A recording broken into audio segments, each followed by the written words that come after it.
Black Star Network is here. Hold no punches. I'm real revolutionary right now. Support this man, Black media. He makes sure that our stories are told.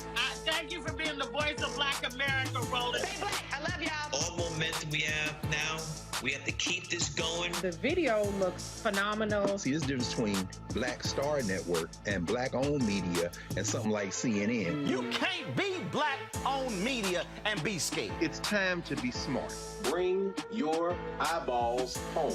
You dig?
Today is Monday, October 10th, 2022. Coming up on Roland Martin Unfiltered, streaming live on the Black Star Network. Oh boy, racism in Los Angeles, where 3 city council members and a top labor leader are caught making racist comments. One of them has resigned as a city council president, yet she still remains on the city council. Calls are flooding in for all 3 of them to resign, including the labor leader. We will talk with folks in Los Angeles about this growing controversy.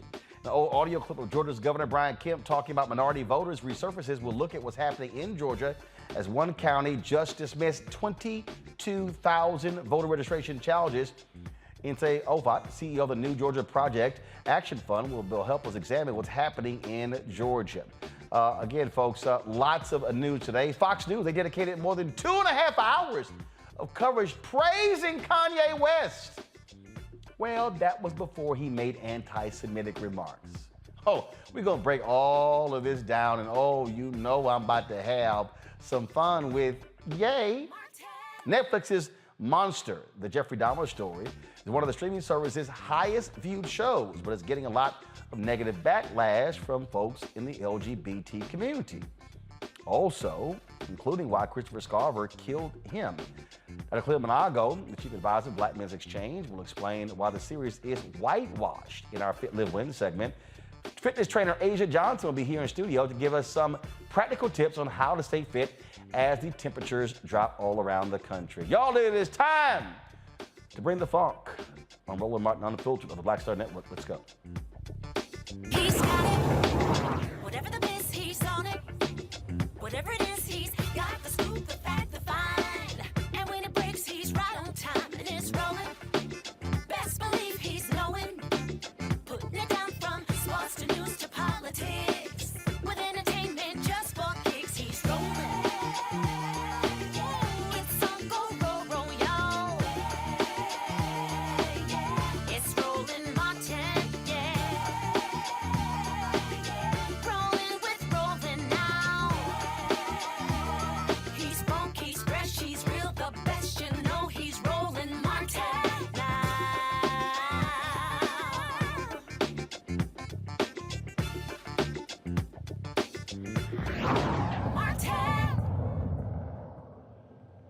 All right, folks, we are 30 days out from the election, and we have continued to see lots of focus on voter suppression, the impact of that. Of course, Republicans changed a number of laws all across the country after the big lie in 2020 when Donald Trump was like, oh my God, I lost the election, it was rigged. No, you got your ass whooped. But they did change laws in Georgia, in Texas, in Florida. We can go on and on and on. And so the concern is what is going to be the impact on voters. Part of those changing laws, including literally allowing anybody to challenge voters. Yeah. So, folks, an audio recording of Governor Brian Kemp voicing concerns about Democrats' efforts to register minority voters, that, of course, came out again. It's an old clip, but actually I think it is still worthy of conversation. You know, the Democrats are working hard, and all these stories about them, you know, registering all these minority voters that are out there and others that are sitting on the sidelines, and if they can do that, they can win these elections in November. Old Brian Kemp. Now, he made these comments while serving as Secretary of State during his time in that office. Well, what did he do? Well, he canceled more than 1.4 million voter registrations, including almost 670,000 in 2017. Put about 53,000 voter registrations on hold under the exact match policy. 70% of those 53,000, well, they were African American. He encouraged polling location closures. 214 happened under his watch. Now, but his efforts continued as governor, and he admitted it during a recent debate with Stacey Abrams. I was as frustrated as anyone else with the results, especially at the federal level. And we did something about it with Senate Bill 202. So he was frustrated. Now, one of the things that they have repeatedly tried to suggest is that, oh, voter fraud. Except the problem is they've really been unable to find any proof of said voter fraud. That's been quite interesting as well. Texas has spent lots of money, Florida as well, trying to find this voter fraud, but they've really been unable to do so. Also, what we have seen is a lot of focus in Georgia on not only the Abrams race, but also the race of Senator Raphael Warnock, as well as against Herschel Walker. Now, a lot of this discussion, a lot of this debate also has been talked about what's happening with black voters, what's going on with black voters. Are they going to be turning out, especially black men? And so that has led for a number of people to question what is going on. In a moment, I'm going to play y'all. Matter of fact, I'm just going to go ahead and do this in a little bit. I'm going to play this video clip. So this was a video clip from Charlamagne the God's Comedy Central show. Killer Mike was on the show, and he was talking about the race as well. So I want to play this, and then we're going to talk about all this together. The guy she's running against is running an effective campaign. And Brian Kemp is running an effective campaign because this week, what Mr. Kemp did was he went to an all-black boys' school that's ran by a conservative black man down in Albany, Georgia, young black man. He didn't Dr. Umar you. He didn't go around preaching for a lot of years. That's no diss to Dr. Umar. He produced the school, and then he started Dr. Umar got the school, man. I'm not mad. I'm happy. He got it. In fact, you know what? I'm sending you $1,000. I swear to God, I love Dr. Umar. It's not accredited. So I'm glad he just got his school. I'm sending him. But this guy got a charter school with all black boys. So guess who the picture goes up with him yesterday? He has Governor Kemp with the boys yesterday. That picture goes up. Shelley Winters, who's an incredible black man, does a lot in Atlanta, happens to be a conservative, has a great radio show. He's a great radio show host, but he goes in the public and out in the streets every day. He got a bunch of conservative black men together. Kemp went with them. Then he went over to a Democratic enclave with Ryan Cameron, one of the most popular radio hosts ever out of Georgia, staunch Democrat, and then pressed the Democrats in that room. I would advise, if I was in Ms. Kemp's camp, you need to go everywhere he just went. Ms. Abrams. And Ms. Abrams, you need to go everywhere Brian Kemp just went, because what Brian Kemp did was have an effective week with black people. And I would love to see her do that, but if she doesn't, that ain't our fault. Woo! All right, so initially when that clip went out, I saw it and wanted to know, first it was a shorter clip that went out, and I want you to know the context of what Killer Mike was talking about. He and I talked Saturday morning about that, and he said that it actually was edited and they left out some of the things that he said. Later on, Charlamagne the God sent me a text, and he said, in fact, it was edited out. And so therefore, what he wanted to do was he pushed them to actually get that out. And so that's what happened. Now, the Abrams folks were very quick to respond to what you heard there. And so they dropped this ad on their social media with regards to what Brian Kemp had to say. Watch.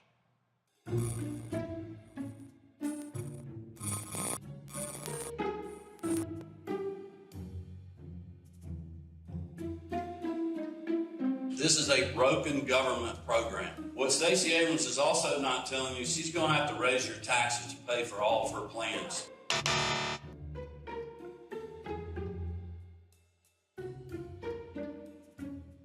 We've got to deal with the workforce housing issue, and we are. I focused on affordable housing.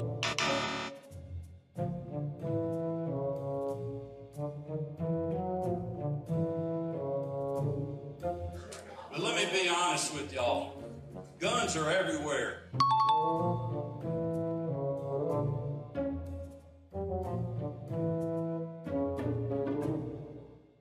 And look, he's at Midtown. I don't know why they moved.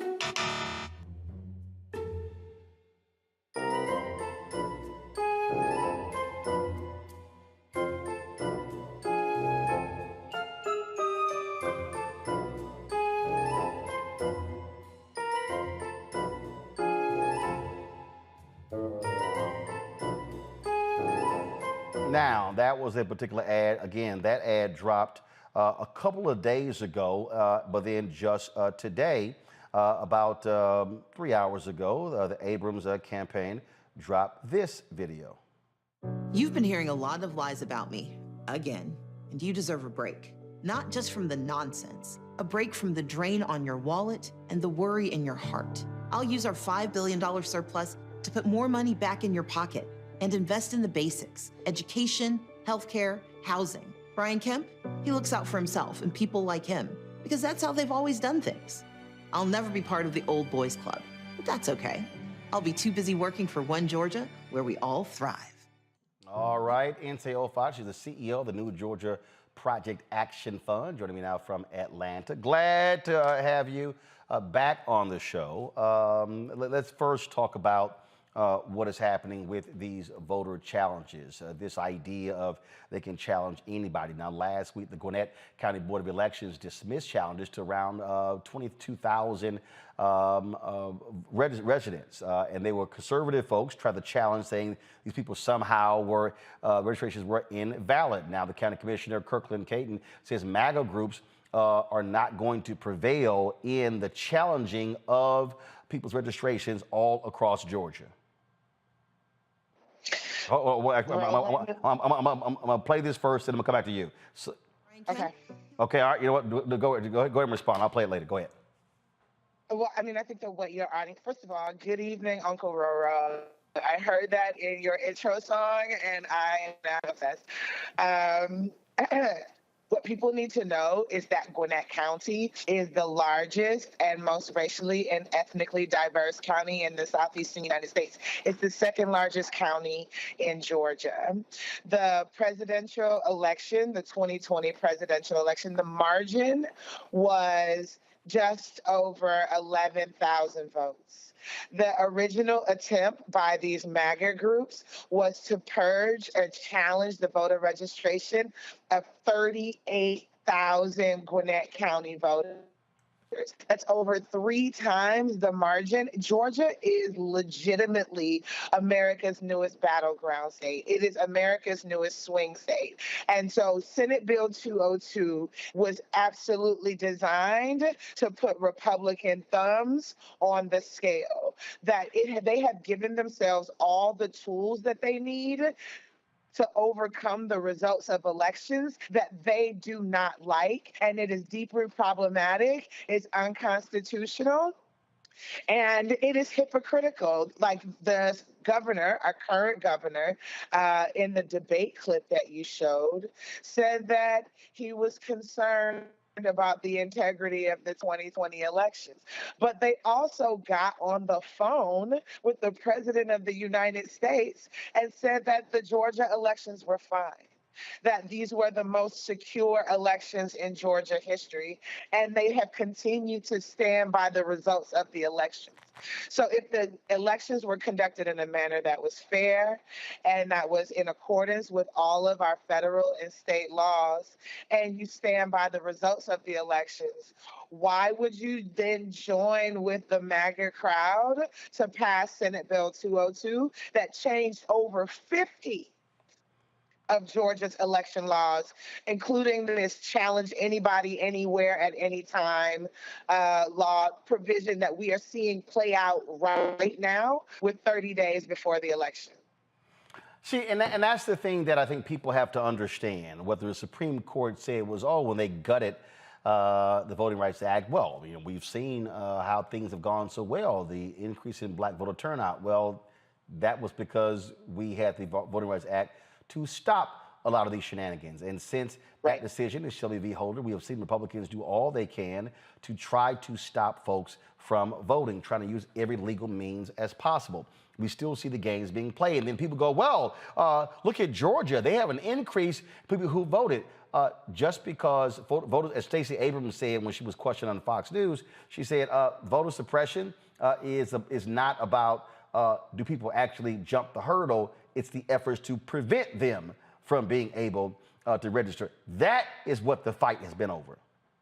Absolutely. And why are you celebrating people having to stand in line for 5 to 6 hours in order to exercise the franchise? Like, that is not something to be celebrated. I mean, I understand that it makes for good human interest pieces, but I'm actually more interested in removing these artificial hurdles, these artificial barriers that folks have to clear in order to participate in our elections. And I will also say that it takes an extraordinary amount of time and money and energy and attention for voting rights groups like the New Georgia Project to continue to make sure that Black folks show up, that young people show up in spite of these attacks on the vote, the right to vote. When we talk about also what's happening there, I mean, give us a sense of what you are hearing. I mean, you know, we are seeing all of these stories talking about you know, where Black men are, and I keep reminding people that the two largest voting blocs of the Democratic Party, Black women 1, Black men 2. So this notion that somehow Black men are not voting is absolutely crazy. But there is an effort by Republicans to try to peel off 3 to 4, 5 percentage points of African American men in various places. And one of the areas that is a huge, huge issue that I keep trying to remind people is immigration. This notion that somehow jobs being taken. I've heard this. This ain't a recent thing. I mean, I remember when I had my radio show on WVON in Chicago in 2006, 2007, 2008. I heard when immigration came up, it was a volatile issue among African Americans. And so I think a lot of people need to understand that we got to stop making these, you know, blanket statements with regards to how Black men are voting, but also understand the disinformation, misinformation campaigns targeting African Americans, especially Black men. Again, GOP efforts to peel off certain points and understanding how potent immigration is an issue. What are you seeing and hearing on the ground there in Georgia? Yeah, I mean, I would tell you this, that immigration is not even top 5 for Black folks in Georgia, including Black men in this moment, that it is definitely wages and jobs.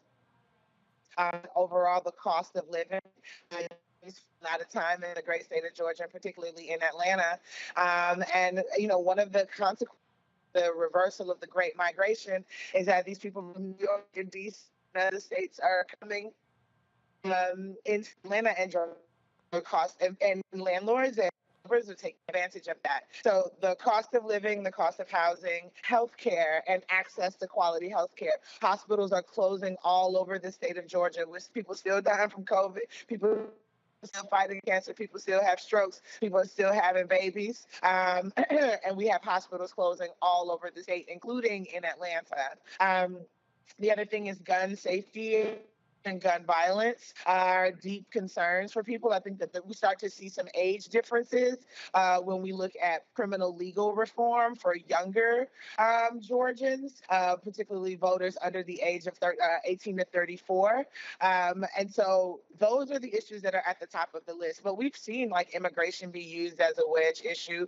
Hell, charter schools as the wedge issue.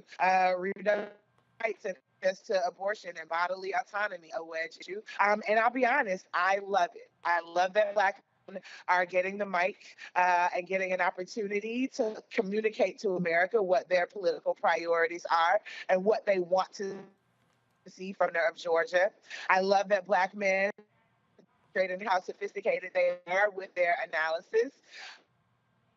The idea that because somebody is a celebrated football player from our state doesn't automatically mean that they're going to get. I mean, I will take umbrage a little bit with the clip that you from a specifically about the idea that Brian Kemp in the first week of October, within a month of the election, running around talking to folks as if Leader Abrams has not been doing that for the better part of a year is challenging to me. I you know, they say there's some folks who think that the white man's ISIS holder. And this feels like an instance where we need to be looking critically at what is performing an interest in Black people and Black priorities and the priorities of Black entrepreneurs and Black families and the people who actually are deeply invested in the priorities of Black families and Black entrepreneurs and Black men and Black workers. Again, showing up to someone's community, showing up to a charter school 30 days before an election does not an ally make, does not an advocate make, and it doesn't make me think that you give a damn about my community and the things that we care about. All right, then. Again, 30 days before this election, a lot of things to do, and we certainly are going to be seeing what is happening with regards to that. So we certainly appreciate it. Thank you so very much, Nse, for joining us. Take care. Thank you. All right, folks, before now understand, tomorrow is the last day to register in Georgia. And so don't forget that. Early voting starts on October 17th. Sorry about the internet, dude. It's all here. So here are the deadlines, folks. So let's pull the deadlines for some other states as well, so you understand what is happening. Of course, Rhode Island, the deadline to register on mail or in person was October 9th. Alaska, the same. Mississippi, the deadline to register online by mail or in person is today. Arizona, your deadline is tomorrow. Arkansas, it is tomorrow, and there's no online voter registration in Arkansas as well. Then, of course, you have Florida, Georgia, Indiana, Kentucky, Louisiana. The deadline to register by mail or in person is October 11th. Some of those places are, don't go back, please. Go back. Thank you. Some of those places are online. You'll see in Louisiana, online registration is available through October 18th. Now go forward. All right. Nevada, you see the deadline to register by mail is October 11th, but online in person is October 18th. And then, of course, Ohio, Tennessee, and Texas, deadlines are tomorrow. Same for New Mexico. Now, New Mexico residents can register in person through Election Day, but registering online or by mail is October 11th. In Texas, there is no online registration. And let's go to the next one, please. South Carolina, of course, deadline to register in person is already passed, but you can still register by mail up to tomorrow. Must be postmarked by midnight. Missouri is October 12th. Then Idaho the 14th, New York the 14th, and North Carolina is the 14th as well. Let's go to my panel now. Dr. Julian Malveaux, Dean of the College of Ethnic Studies, California State University, LA. Dr. Amakongo Dabinga, Professorial Lecturer, School of International Service, American University. Representative Renita Shannon, Georgia representative there in Georgia. Representative Shannon, I'll start with you. Again, we're seeing the challenge to ballots. We're seeing what happens when they get thrown out, but Republicans doing all they can because they want to stymie Black voters. They want to keep them from registering, Black and other voters. And you also see what is happening when it comes to, competing for Black votes. What Brian Kemp is trying to do, what he's trying to do, frankly, is ensure you don't have that 94% that Stacey Abrams got in 2018. Recent polling data shows that 80% of Black Georgians are supporting Stacey Abrams. That simply is way too low for her or Senator Warnock to win. That number has to be minimum 88%, but it has to be over 90%. Yeah, so two things, you covered a lot there, and two things I want to point out here. Number one, the new voter suppression does not look like Republicans or, folks physically stopping Black folks from voting at the polls. The new voter suppression looks like what is happening in Georgia, which is what Nse just mentioned, and she's 100% correct, which is making it difficult for Black folks to get registered, stay registered, and also actually cast their vote, like by absentee ballot, for example. So that's one. People have got to know what to look out for. If you are here in Georgia and you are Black or brown, you are playing games every year, every month, trying to make sure that you are still registered. I have known folks who have consistently voted in every election, and they have to re-register and re-register because they're kicked off for no reason. The second point I want to make is it's great that everybody is looking at Brian Kemp. He has been talking this way for years about Black voters and minority voters as a whole, stemming from the time when he was Secretary of State. But there is another person who is not as flashy and flamboyant as Brian Kemp, who is just as dangerous, and I would argue who is executing his agenda right now, voter suppression, and that is Brad Raffensperger. This is a person that I served with on the Governmental Affairs Committee who has put in place many of the outrageous things that you have seen come out of Georgia in the ways of voter suppression.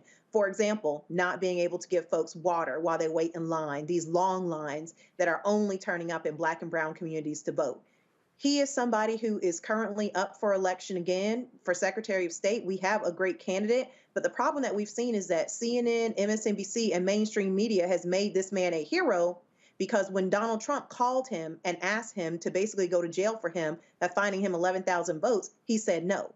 But this person is very dangerous. And if you do not like what Brian Kemp is doing in Georgia to suppress Black and brown votes, Brad Raffensperger is a person you also need to keep on your radar, because he is the one who is actually executing Brian's agenda. Omakongo. I really think at the end of the day, it's really frustrating to see all of this talk out there about how Black people are not out there supporting Stacey Abrams like they should. The fact of the matter is, like you said, we got to get it up to 88, 90%. And to be quite honest, these comments by Killer Mike and others, they're not helping the cause. And the fact of the matter is, I saw Stacey Abrams on another program say, look, we've been in the Black community doing over 50 events. And Stacey Abrams has made her entire career over helping people within the community. I've never seen an election where there are two candidates who are so different in terms of their level of qualifications. So really, at the end of the day, as Representative Renita was saying, the media's got to do a better job in telling the truth about what's going on in Georgia. Brian Kemp, we've known from the beginning that he was fraudulent in terms of what he was actually trying to do. And that audio that you played in the beginning clearly showed it. And this is really a test right now to see if our institutions are going to hold up. But I'm concerned because we have a guy who should have never been governor in the first place, because he was a Secretary of State running that election that he was participating in. And so Georgia has shown how corrupt it can be, and it has shown that it's going to continue to go further to be more corrupt to prevent what Stacey Abrams is doing. But really, at the end of the day, Stacey Abrams is not failing, and Renita and Nse and everybody who's down there doing this work, and the brothers down there, because they turned that state blue in the last election, and we are making more and more progress. But we can't take our foot off the pedal right now. We need to build up more momentum now, less than 30 days before the election. Julian? Stacey Abrams is a winner, and she's a star. But I do, and I don't know why Killer Mike's political opinion is relevant to anything, just saying. But moving on, I just think that there has been a lot of negativity, but from what I hear from Georgians, and I could be right, I interviewed an older person, this brother who's in his 80s, civil rights veteran, and he said that her door knocking is not what it could be, that there's a lot more GOTV, GOTV that they should be doing. And, this is an older person who had no axe to grind and support Stacey. So while we all support her, think the dirty tricks are dirty, we, like everybody's grandma used to say, you have to work twice as hard to get half as much. We're going to have to work to get those votes for Stacey Abrams. We are going to have to work to get those votes. And, that's where it is. And Brian Kemp is a crook, by the way. All right, folks. Hold tight 1 second. We come back. Racism on the Los Angeles City Council. Comments captured on audio has sent shockwaves all throughout the city. There have been demands for the resignation of 3 of the council members, as well as a labor leader. We'll break this thing down and show you statements that have been coming in from the current mayor, Gil Garcetti, from Karen Bass, Congresswoman Karen Bass, who is running for that position as well, and so many others. It is shocking, stunning comments that were captured that not just focus on racist comments regarding the Black son of a council member, but also their efforts to limit Black political power in Los Angeles. Wait till we tell y'all, and you will play for you what was said.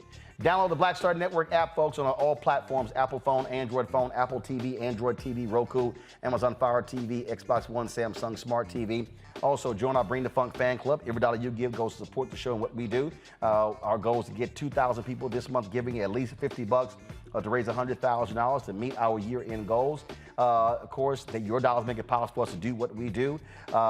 Send check and money orders to P.O. Box 57196, Washington, D.C. 20037-0196. Cash App, $RM Unfiltered. PayPal is R Martin Unfiltered. Venmo is RM Unfiltered. Zelle is Roland at RolandSMartin.com. Roland at RolandMartinUnfiltered.com. If you are watching the show on all platforms, YouTube, hit the like button, y'all. Same thing with Facebook, Twitch, Instagram, all of those. Hit the like and the share button. All it takes is you to hit it. It's free. It don't cost you nothing, so it ain't that hard. And so we should easily by now be more than 1,000 likes on all the platforms. And also, be sure to get your copy of White Fear, How the Brown of America is Making White Folks Lose Their Minds. You can get it everywhere: Ben Bella Books, Amazon, Barnes & Noble, IndieBound, Bookshop, Chapters, Books A Million, Target. Download an Audible or order from your favorite Black bookstore. We'll be right back.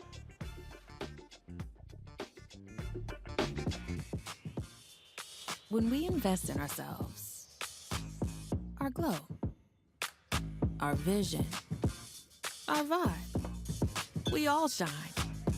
Together, we are Black beyond measure. Libraries empower the community with education. Liberia Economic Development Initiative, LEDI, is hosting the International Life Changers Awards and Liberia's bicentennial to celebrate LEDI building the country's first modern public library and technology center. Join event host Roland Martin. Our honorees, Reverend Dr. Jamal Bryant, Zernona Clayton, Thomas Dorch Jr., Dana Lupton, Dr. Tammy Graysteele, on October 29th at the CNN Center, Atlanta. There are no public libraries in Liberia, but together we can change that. Get tickets at ledinow.org. When we invest in ourselves, we all shine. Together, we are Black beyond measure. Kevin McCarthy, you want to talk about law and order? Okay, let's talk.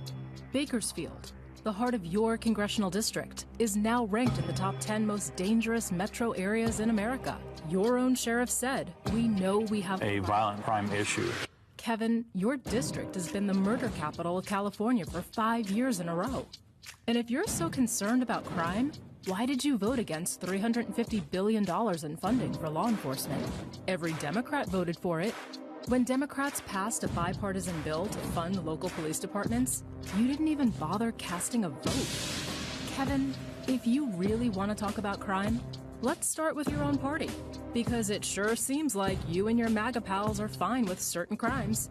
Crimes like stealing top-secret nuclear files, attacking the nation's capital, assaulting police officers, attempting to overthrow an election, not to mention the little stuff like tax and bank fraud. The truth is, Kevin, you aren't anti-crime, and neither is your party. You and your fellow Republicans are just trying to scare voters, playing politics while leaving it to Democrats to actually work for the safety of Americans. Everyone can see. You're not pro-cop, Kevin McCarthy. You're pro-coup.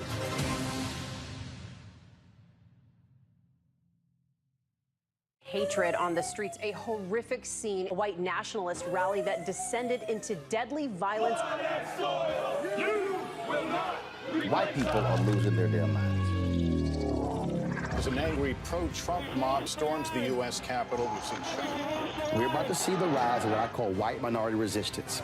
We have seen white folks in this country who simply cannot tolerate black folks voting. I think what we're seeing is the inevitable result of violent denial. This is part of American history. Every time that people of color have made progress, whether real or symbolic, there has been what Carol Anderson at Emory University calls white rage as a backlash. This is the rise of the Proud Boys and the Boogaloo Boys. America, there's going to be more of this. Here's all the Proud Boys, guys. This country is getting increasingly racist in its behaviors and its attitudes because of the fear of white people. The fear that they're taking our jobs, they're taking our resources, they're taking our women. This is white fear.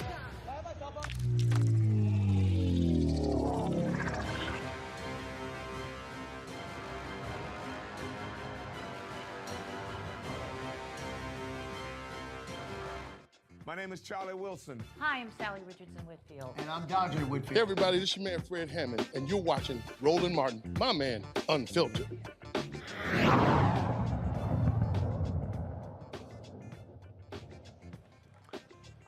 In California, the LA City Council president resigned today following backlash over racist comments that she made. Now, she resigned as council president, but not from the city council. This audio was posted on Reddit.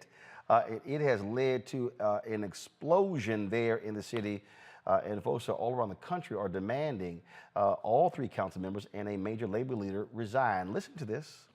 All the, folks like with us going, he did call me. He wants to have breakfast with me. What's taking him so long? I haven't. I just said, hey, we need to talk. You supported him from the... All right, don't worry, I got you. So you'll start seeing them line up. Isaac was the first.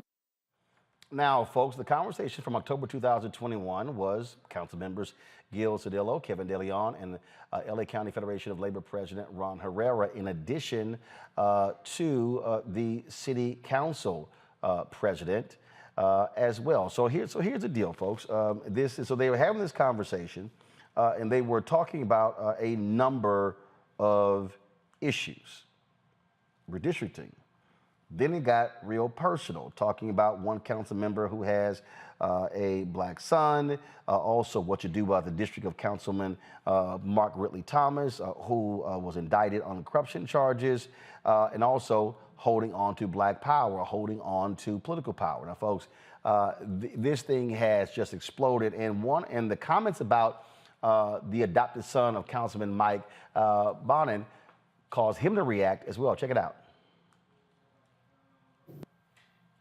It's like the oddest thing. It's a black and brown on this float, and then there's this white guy with this little black kid who's misbehaved. Este niño has they're not even, they're not doing, the kid is bouncing off the effing wall on the float, practically tipping over. There's nothing you can do to control him. Parece changuito. And I'm just like, oh my gosh. They're raising him like a little white kid, which I was like, this kid needs a beat down. Like, let me take him around the corner and then I'll bring him back. Yeah. ¿Se me entiendes?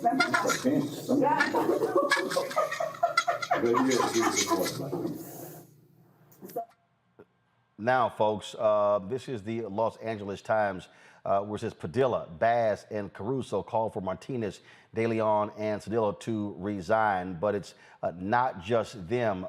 Different labor organizations, they are calling on President Ron Herrera of the LA County Federation of Labor to resign. My understanding is that the AFL-CIO is giving him until Thursday to do so, or he will be fired from this. And so that's what sources are telling me as well, folks. Again, when you look at the statements that are coming out, it is very clear that folks understand that this simply cannot happen.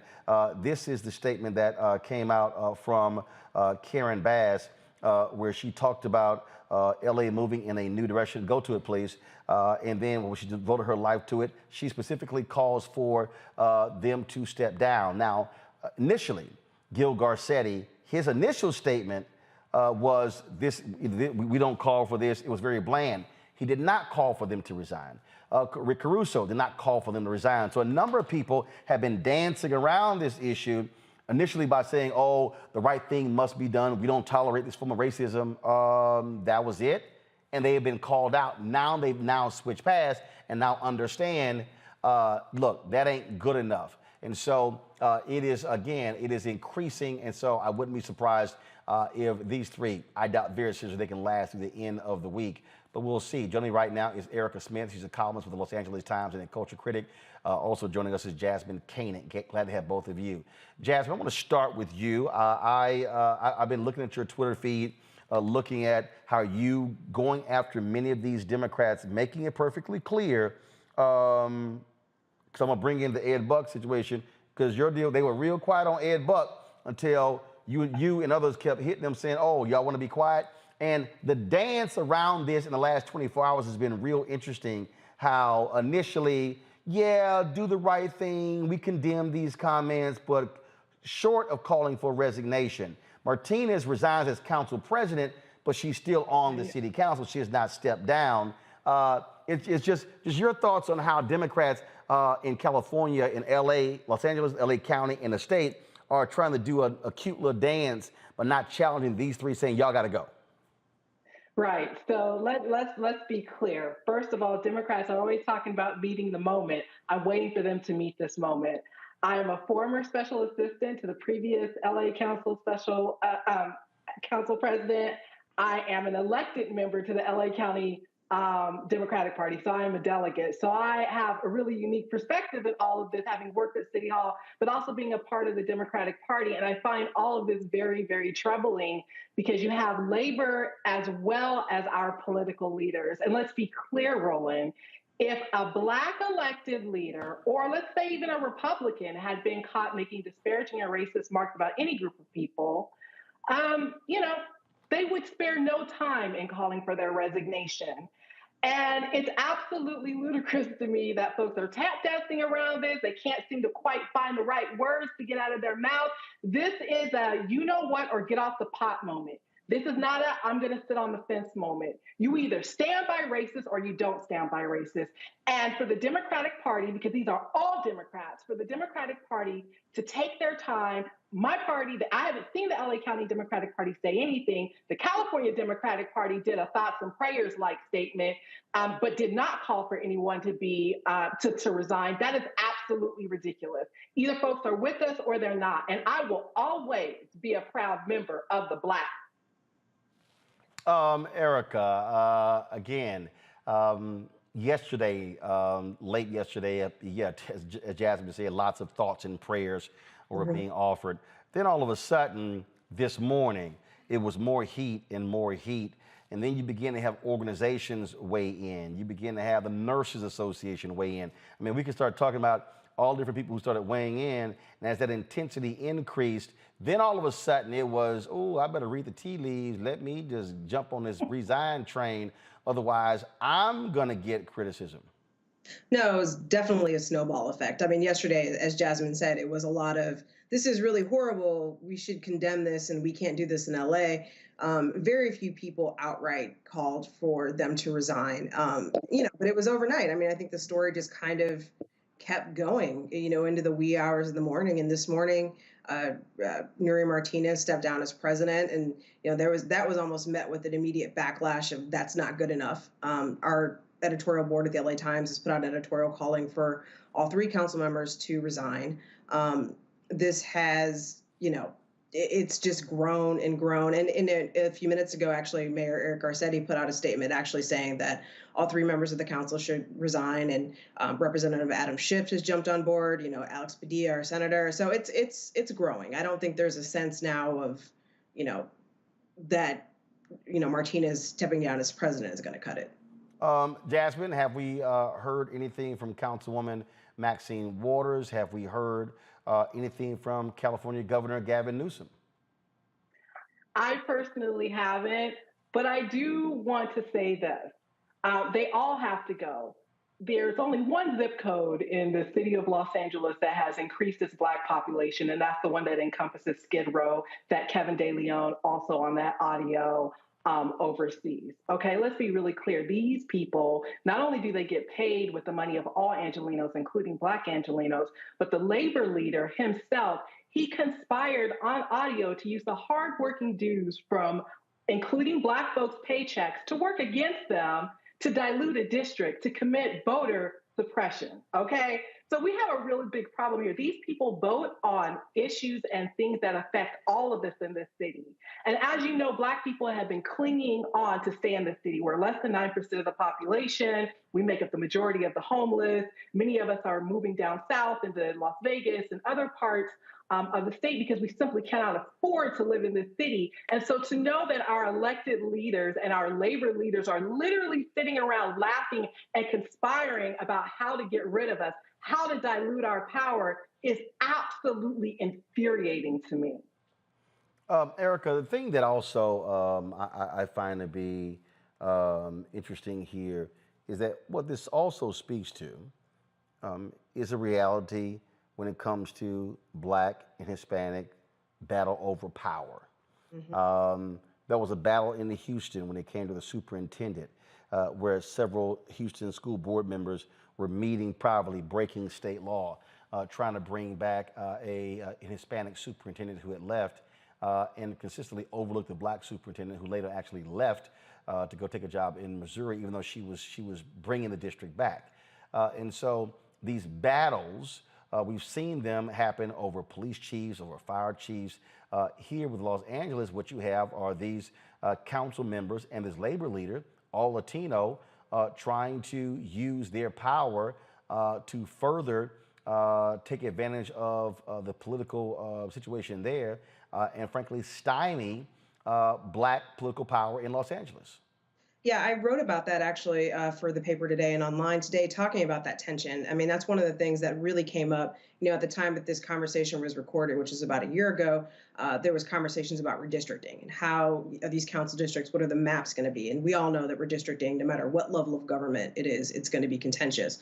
But, there was a just concerted effort. This hour-long conversation in many ways was just a strategy session on how to dilute the Black vote here in Los Angeles. And so you have a Latino population that is, about half of the people in Los Angeles are Latino, but they do not have as many council seats. And you have a Black population that has long historically been in South LA, has right now 3 members of the council that are Black. Increasingly, a lot of those districts are all Latino. And so there is this tension, right, of who is going to maintain political power. But I think beyond that, it's a sense that came from this conversation that not just only did they want to have council seats, but the fact that Black issues didn't matter, that our needs were going to be deprioritized in favor of Latinos and other immigrants. And I think that is the thing that was the most, in some ways, there were so many offensive things about that recording, but that was one of the more offensive, long-standing issues. And I think that that's something that is not going to be addressed by 3 council members stepping down and the labor leader stepping down. It has to be, if this is a core value of people in LA and how we're going to deal with groups of people and demographics and the needs of meeting the public, we have to really be more concerted about that. And what I heard on that tape was just not acceptable. And for them to say that the LA district attorney, Jasmine, F him, he's with the Blacks. Yes. She was real clear. Yeah, again, following what Erica said, everything on that audio is so infuriating. I remember I tweeted yesterday, I wondered whether or not DCFS had been called because Nuri was talking about wanting to beat a little Black boy. I mean, if a Black woman said that, DCFS would have been at her door within an hour, examining her kids and talking to them, right? So, there are a lot of, it's like I said, it's so infuriating because these are the people that make the ordinances, that set the policies. Interestingly enough, I was talking to someone today, reminding them that it was Nuri Martinez that sort of spearheaded the ordinance around not being able to protest at their houses, right? And something tells me there are going to be a lot of protests at these folks' houses if they do not resign. They have to go. They can't be paid with public money and share those feelings. But most importantly, I'm going to always bring it back home to the Democratic Party because a lot of Black people vote for Democrats. All of these people are Democrats. And when you talk about labor and the Democratic Party, they go hand in hand. All of these people have been supported by the party. And they all support each other. And for the party to have nothing to say, for the party to not be pressuring them to step down is absolutely outrageous. And, I'm going to say this, I'm going to be really blunt and frank. If we, as Black people in Los Angeles, allow these people to retain our seats, we deserve everything we get moving forward. Absolutely, we do. Because folks will know that there are no real long-lasting consequences for insulting Black folks, and that it's basically open season on us.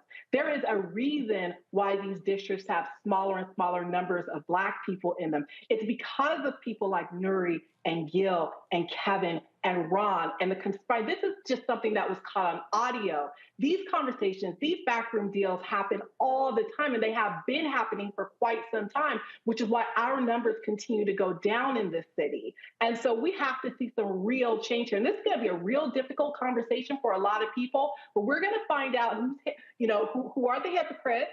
And like I said, if we as Black people stand by this, allow ourselves to be placated with her just stepping down from the presidency and letting some so-called Black leaders say, well, we met with them and we're going to sing Kumbaya and everything is okay right now because they've apologized, then absolutely do. We deserve everything we get moving forward in this city. Erica, final comment. Yeah, I think that everything that Jasmine said was correct, but I also think that we have to also look at this. Once these folks are gone, we can't also allow the same system to appoint new people. I mean, we need to really think about who's going to replace them and why, and who are they going to be representing. I think we need to give a little more thought to that, and I think it's going to be a long process. And I think that our upcoming mayor race is going to really have an impact. Whoever becomes mayor is going to have to step into quite a bit. All right, then. Erica, Jasmine, I sure appreciate it. Thanks a lot. Thank you. Thank you. Juliana, I want to start with you. Nuri Martinez, this is what she said. She called, in a moment of intense frustration and anger, let the situation get the best of me and I hold myself accountable for these comments. Really? Really? You actually think in a moment of intense frustration and anger? Child, please. Exactly. Please. I'm in LA these days, Roland, and we're driving back up from Palm Springs. and all the news was just popping, really, because this is just one of the most reprehensible things. One of the written rules in politics, as we all know, who covered things, is you leave people's children alone. You know, we have a leave the child alone. So how does this woman talk about beating somebody else's child and calling the child a monkey? See, her resignation from the whatever chair she was, that's not enough. Her resignation from the council is not enough. The question that I think Erica raised in the last segment, Roland, is how do you prevent this from happening again? We're really dealing with issues of structural racism that nobody wants to talk about, or anti-Blackness that nobody wants to talk about. And so you hone down on the individual when the issue is systemic. It absolutely is. And I tell you, I don't see how these folks have any credibility whatsoever, Renita, to continue to serve. None. Yeah, this incident cracks open two conversations that we've needed to have for a very long time. Number one, as I always say, that racism is bipartisan. So there has been ongoing racism, systemic and otherwise, in both parties. And Democrats have got to get serious about realizing that we have just as much racism as the Republican Party. It just looks different. It's undercover, it's in back rooms, and it's on hot mics like this incident. The second thing is racism within organized labor. I've had many friends who have been staff for organized labor, organizers for organized labor, and they have talked about the ongoing racism that they face while everybody's supposed to be getting together as workers and coming together to fight for workers as one collective identity. That is not what we're seeing. We're seeing racism, go in and out of the organization, and racism come into play when you think about who can be promoted within the organization. And so I'm really disappointed that AFL-CIO is even giving the labor leader till the end of the week to resign or be fired, because what is the point of that? Are you trying to allow him to resign so that he can keep some type of future benefits like retirement or something like that? He should have been fired already. I mean, you've got the proof. This is his voice. He's not disputing it. What's the point of letting it go on for a week? And so this is some of the sneaky, ways that people are able to avoid accountability. It looks like allowing people to quit. The other thing that it looks like is the president just saying, well, hey, I'll do my own accountability and I will, step down as chair, but I'm still going to remain as a city council person, knowing that they will still have the power. So I hope that the folks in that area will come together and say that this is not enough. All three of them have got to go. And then I hope that they are really great candidates ready to step up and run, because it's one thing to get rid of these folks, and you absolutely must, but that community has got to be ready with folks identified who can fill these seats and really be for the community. Makongo? I think that this situation is unfortunate on many levels. I mean, there have been so many instances of Black people and the Latino community coming together to work for so many issues, going back to the civil rights movement, and just so many areas. But of course, there's always also been tension. If you read the work of Professor Tanya Hernandez, she talks a lot about the tensions that have existed between the communities. And you see in the state of California, the largest two class action lawsuits that have ever been brought has been brought by Black people against their Latino co-workers with the Inland Empire as relates to the discrimination. So we see on multiple levels, there are these strong issues as it relates to discrimination from the Latino community towards the Black people. And we have Latinos now making up 40% of the entire population of California. So really at the end of the day, Roland, everyone's talking about how they need to go. And I believe that as well. But I'll tell you that I'm a little bit concerned in this kind of no apology type culture that we live in. It's really going to come down to their constituents. What do their voters say who live in their districts? Are they going to say, yeah, everyone's not perfect, everyone makes mistakes, and still keep these guys in? Because if that's the case, as Representative Renita was saying, we're no different than a Republican Party. So really, at the end of the day, they have to go, but the people on the bottom got to be the ones to call them out. Because, I mean, Martinez, she even endorsed Bass back in August, right, just playing the game. So really, at the end of the day, we need more accountability. And this is why Dr. King said, on many levels, these white liberals and people within Democratic parties can be just as bad as these racist Republicans, because their lack of inaction and inability to call out stuff and really make the calls that need to happen when stuff hits the fan. Well, we certainly are going to see what is going to happen next in Los Angeles. Again, I doubt very seriously that these folks can actually survive through the weekend as a result of these comments. I think the pressure is going to get ratcheted up, and so we'll certainly see what happens there. All right, folks, hold tight 1 second. We come back. We're going to talk about Netflix's Jeffrey Dahmer special. A lot of people are pissed off. They also made a change that the LGBT community was demanding, but you got some black people who are like, hold up, don't y'all be running away because the white gay folk was sitting here killing black people and eating them. We're going to talk about that next. And also some details about this piece that Cleo Monago has, because he actually corresponded with someone who was involved in this. So we'll tell you about that. Also, I'm going to talk about Kanye West.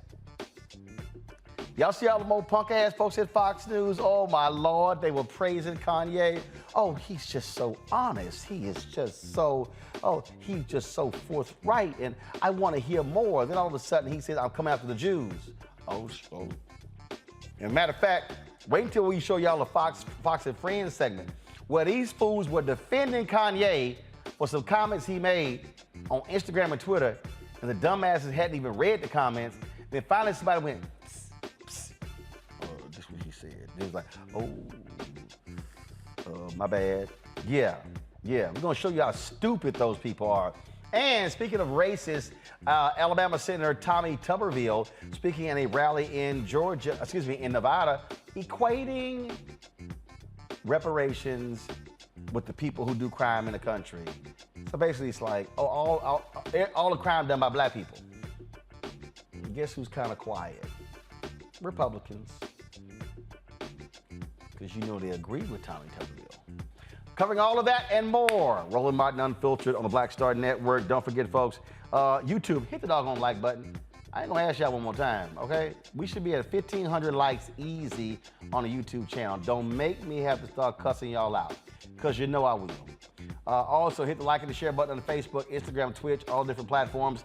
And of course, be sure to download the Black Star Network app, Apple phone, Android phone, Apple TV, Android TV, Roku, Amazon Fire TV, Xbox One, Samsung Smart TV.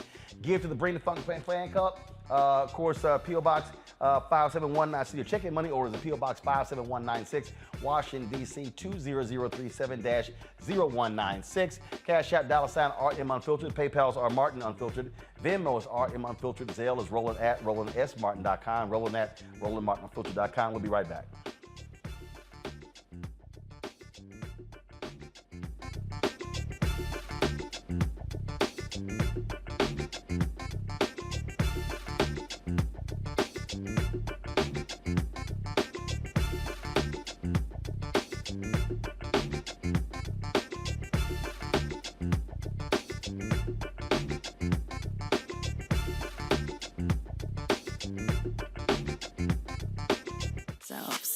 We're investing in what's next for all of us. Growing, creating, making moves that move us all forward. Together, we are Black beyond measure. Pull up a chair, take your seat. The Black Table with me, Dr. Greg Carr, here on the Black Star Network. Every week, we'll take a deeper dive into the world we're living in. Join the conversation only on the Black Star Network. When we invest in ourselves, our glow, our vision, our vibe, we all shine. Together, we are Black beyond measure. I'm Deborah Owens, America's Wealth Coach, and my new show, Get Wealthy, focuses on the things that your financial advisor and bank isn't telling you, but you absolutely need to know. So watch Get Wealthy on the Black Star Network.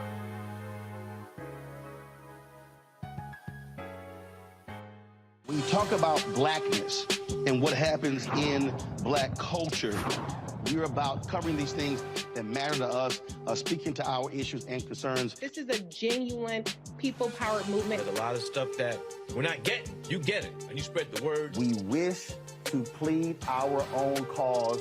Too long have others spoken for us. We cannot tell our own story if we can't pay for it. This is about covering us. Invest in black-owned media. Your dollars matter. We don't have to keep asking them to cover our stuff. So please support us in what we do, folks. We want to hit 2,000 people, $50 this month, raise $100,000. We're behind 100,000, so we want to hit that. Y'all money makes this possible.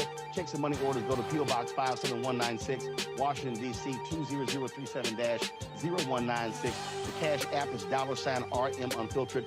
PayPal is R Martin Unfiltered. Venmo is RM Unfiltered. Zelle is Roland at RolandSMartin.com. You know what's on the ballot. It's not just legislation and policies we believe in. It's democracy.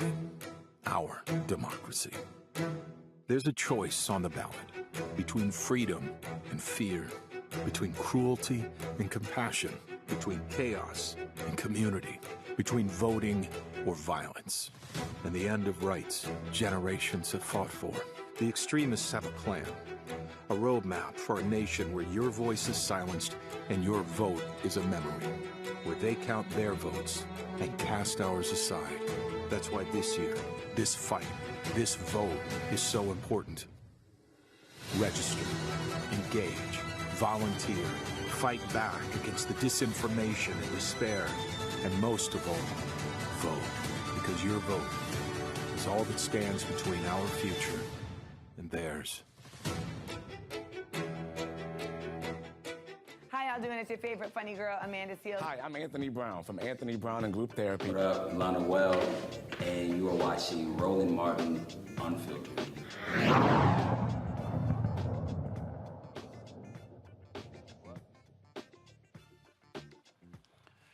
All right, folks, welcome back to Roland Martin Unfiltered. All right, so let's talk about Netflix. They've got a new show dealing with Jeffrey Dahmer. A lot of folks are watching, doing huge, huge numbers. But then you also had some drama because you're dealing with Jeffrey Dahmer and subject matter, they place an LGBTQ tag on it. Well, that ticked off a lot of LGBTQ people. So then they hit Netflix, and then Netflix actually removed it from that particular category. Well, Jasmine Koenig and others, they were sitting here posting stuff, saying, hold up now, don't all of a sudden y'all don't want that to be included because, just because it's bad.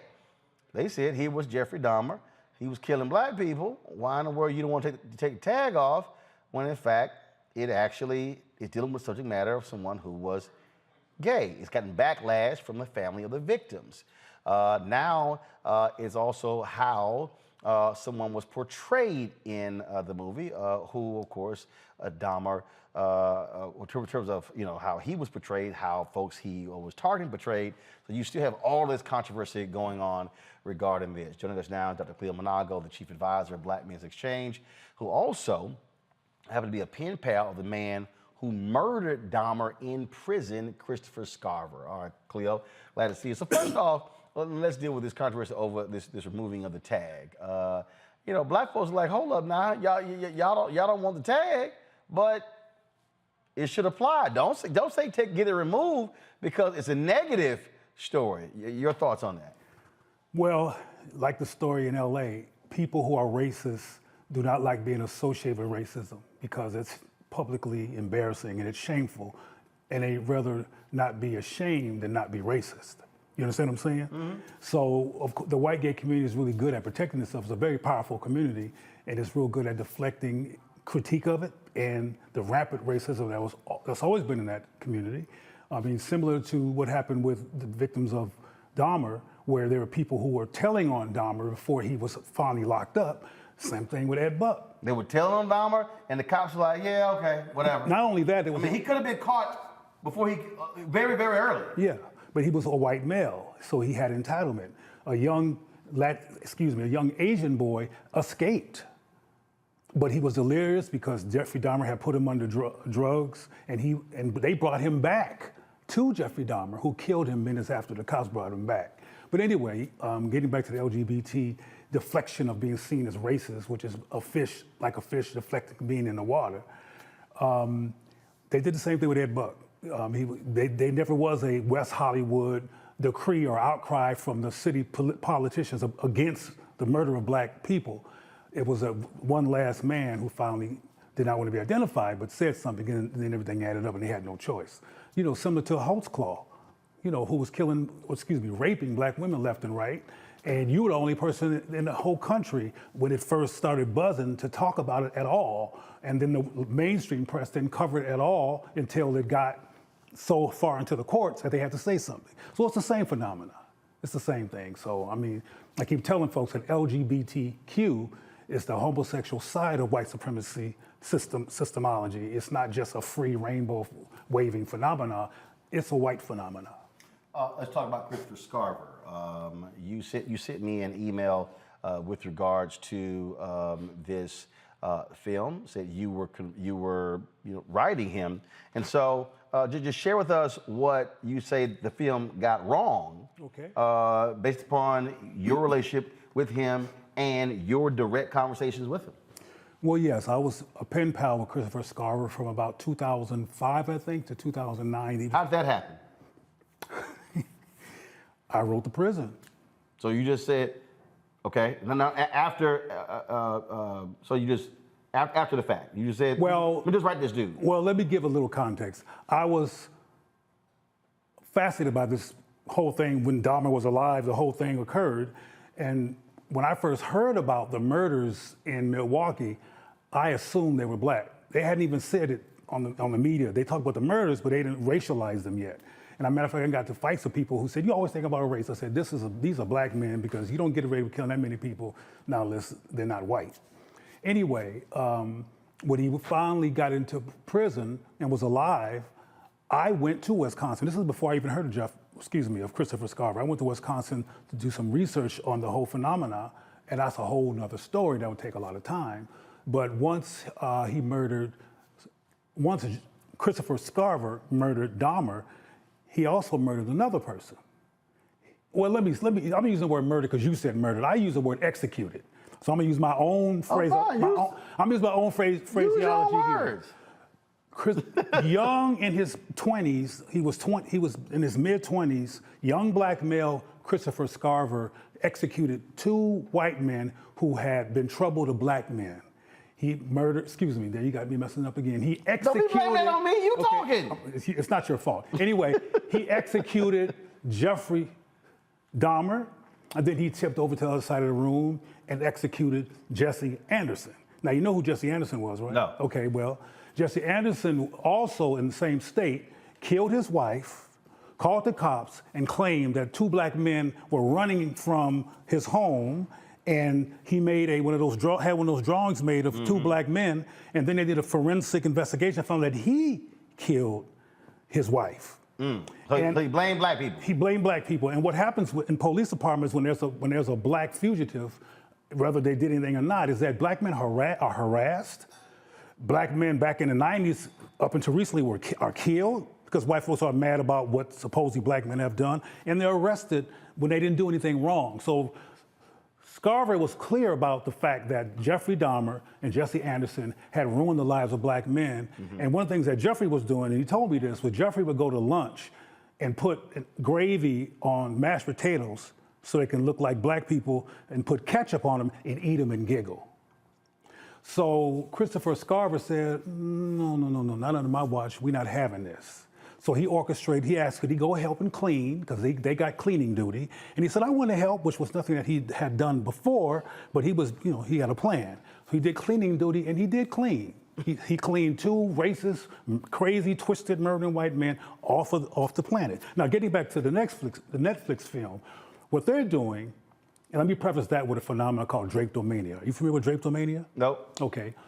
Well, drapetomania was discovered by a dude named Dr. Samuel Cartwright in the 1800s, who called black people who ran away from white people or who resisted white supremacy, they were considered crazy.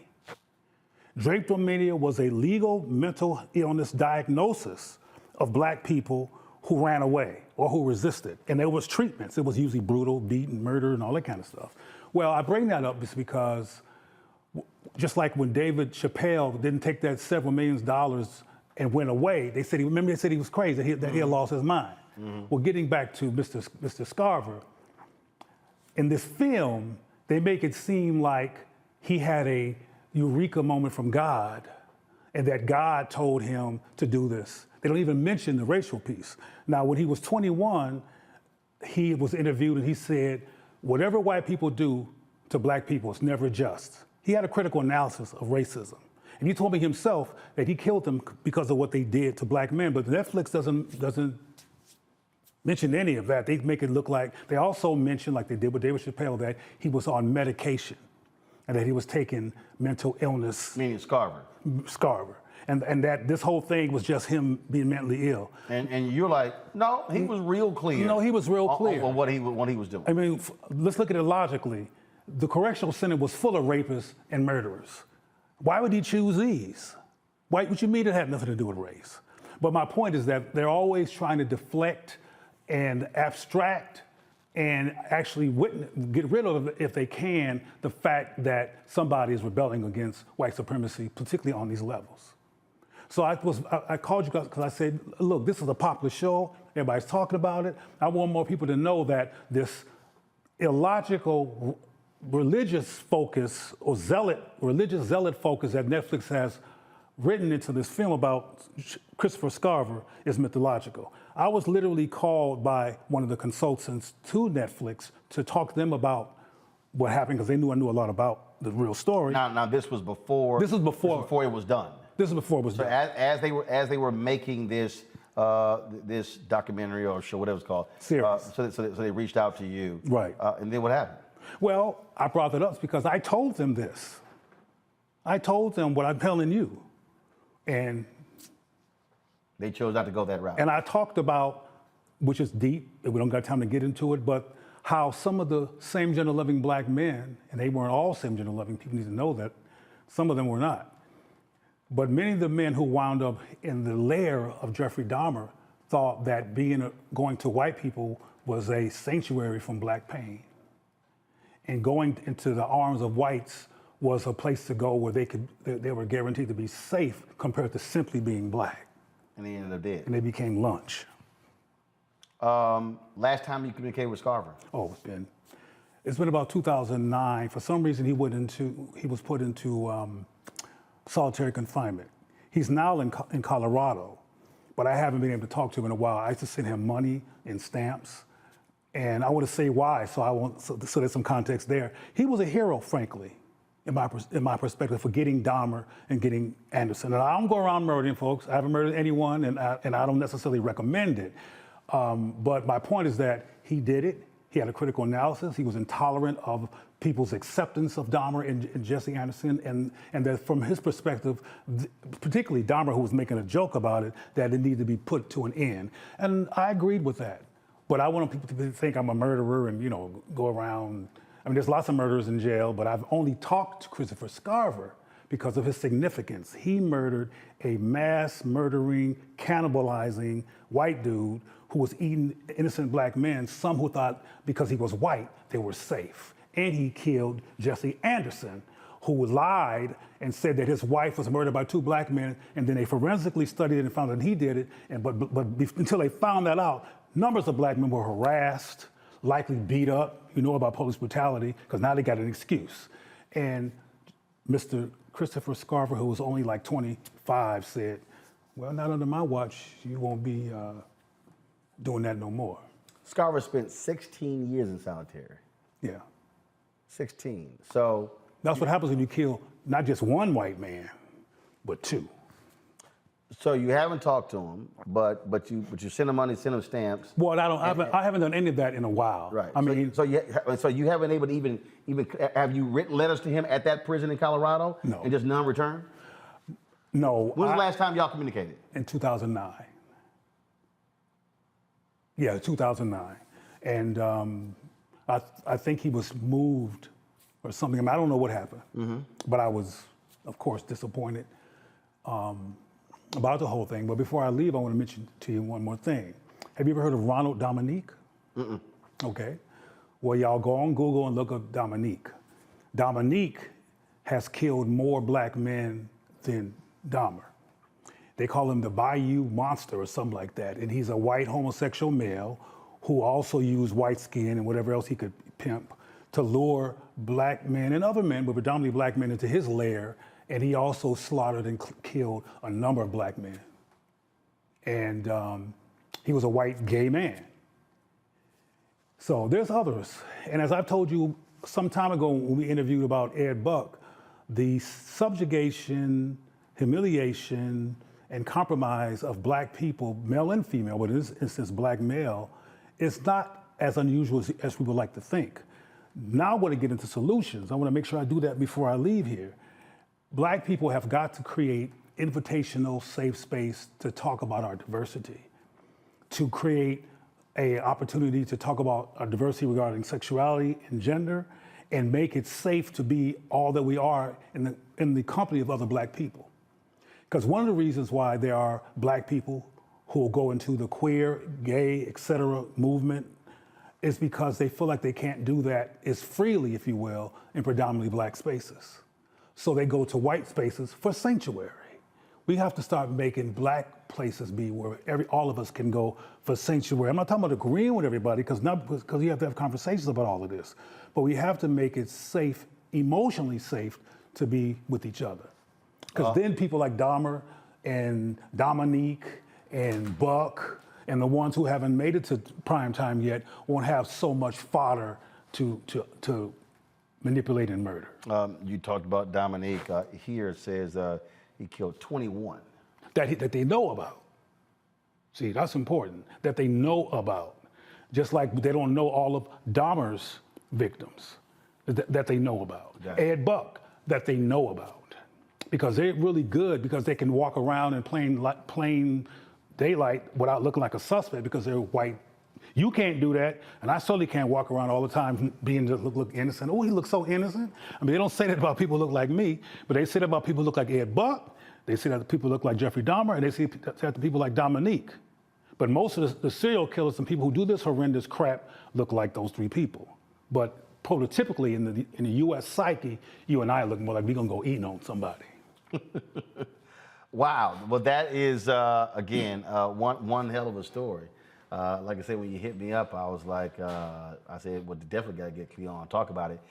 Because, again, what happens is when people see these specials, when they see these movies, documentaries, well, what ends up happening is they think what they are seeing is the 100% truth. Based on a true story. Yep. But I'm reiterating that they edit out things that, well, might take black people out of what I call the white supremacy trauma trance and be awake and alert and able to navigate and deflect past all of these implications of anti-blackness in the culture and stay intact. And they didn't want black people to hear about a black man who killed 2 white men because they had murdered black men. So they claimed he lost his mind, he was hearing voices, or he was crazy, and that's why he did it. But no, he has a very high IQ. Christopher Scarver is a brilliant man. I don't say that because he killed somebody, I'm saying that because of his intellect. When I spoke to him and I'm talking with, we were hanging because he's extremely smart. All right. Cleo, we appreciate it. Thank you for inviting me, I appreciate it. Thanks so much. All right, y'all. Going to a break. We come back. We're going to talk about that racist Alabama Senator Tommy Tuberville. He mentions reparations and mentions crime. He's saying black people, y'all the ones committing crime, as if white folks not committing crime in America. Also, speaking of a white man, let's talk about Kanye losing his damn mind. You know I got to weigh in on that. I wouldn't be surprised if Cleo want to stick around and talk about that fool. But wait till I show y'all how all those white folks at Fox News, including that white face Jason Whitlock, they sat there and they were just praising Kanye to high heaven until he said he coming after the Jews. Oh, y'all know I got something to say. You're watching Roland Martin Unfiltered on the Black Star Network. We'll be right back. When we invest in ourselves, we all shine. Together, we are black beyond measure. I've always said this, rather than to continue to fight for a fair piece of the pie and the equal slice of the pie, I want my hand on the knife that cuts the pie. And to that extent, who bakes the pie and who puts it in?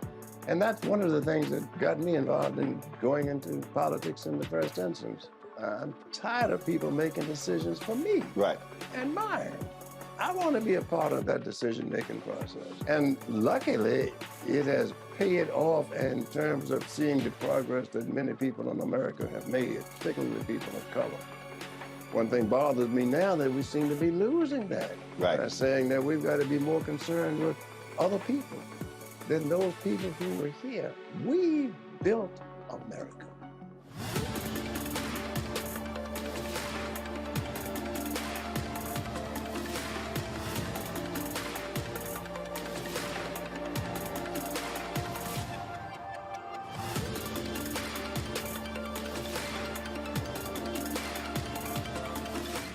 When we invest in ourselves, we're investing in what's next for all of us. Growing, creating, making moves that move us all forward. Together, we are Black beyond measure. Libraries empower the community with education. Liberia Economic Development Initiative, LEDI, is hosting the International Life Changers Awards and Liberia's bicentennial to celebrate LEDI building the country's first modern public library and technology center. Join event host Roland Martin. Our honorees, Reverend Dr. Jamal Bryant, Zernona Clayton, Thomas Dorch Jr., Dana Lupton, Dr. Tammy Graysteele, on October 29th at the CNN Center, Atlanta. There are no public libraries in Liberia, but together we can change that. Get tickets at ledinow.org. I'm Deborah Owens, America's Wealth Coach, and my new show, Get Wealthy, focuses on the things that your financial advisor and bank isn't telling you, but you absolutely need to know. So watch Get Wealthy on the Black Star Network.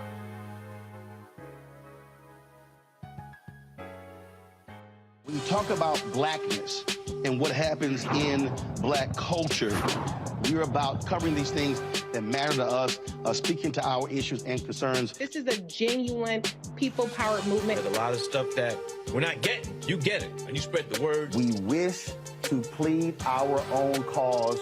Too long have others spoken for us. We cannot tell our own story if we can't pay for it. This is about covering us. Invest in black-owned media. Your dollars matter.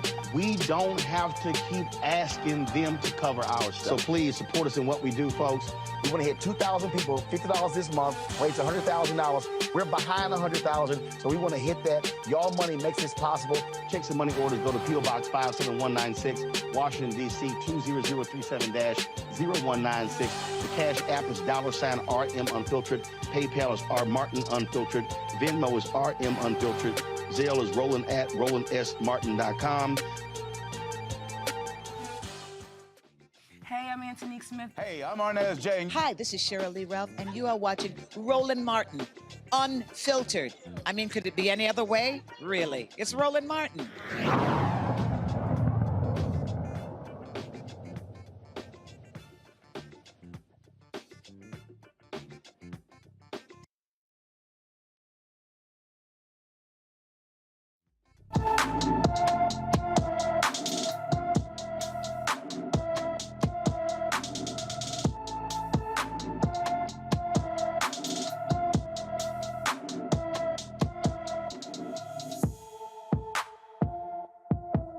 All right, folks, time for our Black and Missing segment. Layla Bajinka was last seen in Minneapolis, Minnesota on July 18th. The 13-year-old is 5 feet tall, weighs 154 pounds, with black hair and brown eyes. Anyone with information about Layla Bajinka should call the Minneapolis, Minnesota Police Department at 612-673-3000, 612-673-3000.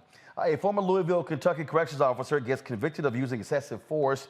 A federal jury found former Louisville Metro corrections officer Darrell Taylor guilty of assaulting a detainee in 2020. Surveillance video shows Taylor grabbing, throwing, and slamming Brandon Robertson to the ground until he loses consciousness. Robertson suffered injuries, including a broken eye socket and displaced jaw. Taylor is facing a maximum sentence of 10 years in prison as a result of that. All right, folks, racist Senator Tommy Tuberville of Alabama, oh, he acted a fool speaking at the Donald Trump rally just the other day, and he chose to show all of his racism. Check this out. Some people say, well, they're soft on crime. No, they're not soft on crime. They're pro-crime. They want crime. They want crime because they want to take over what you got. They want to control what you have. They want reparation because they think the people that do the crime are owed that. Bullshit. They are not owed that. Oh, the white folks cheering. Look, I keep everything he said. I told y'all in my book, White Fear. Did I not tell y'all what this is all about? I told y'all this is the whole deal. All right, here's the other racist, Marjorie Taylor Greene from Georgia. Hear this fool.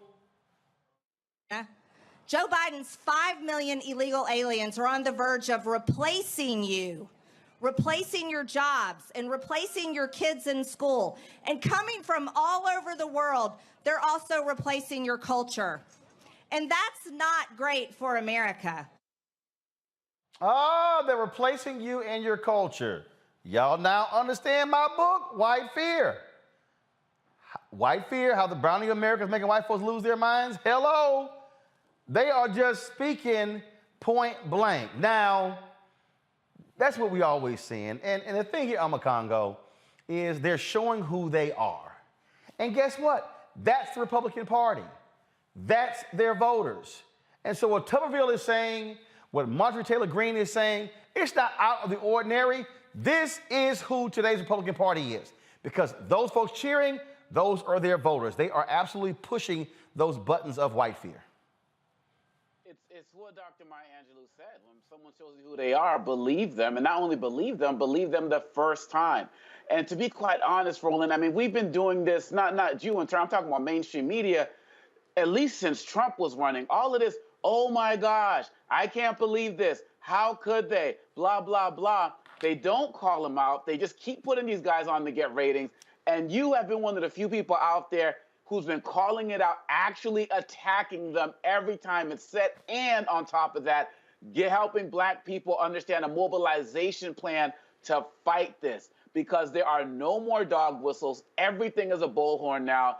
We know who they are. We've known for at least 5 years. Many of us have known a lot longer than that, especially going back with Trump to the 70s and the 80s.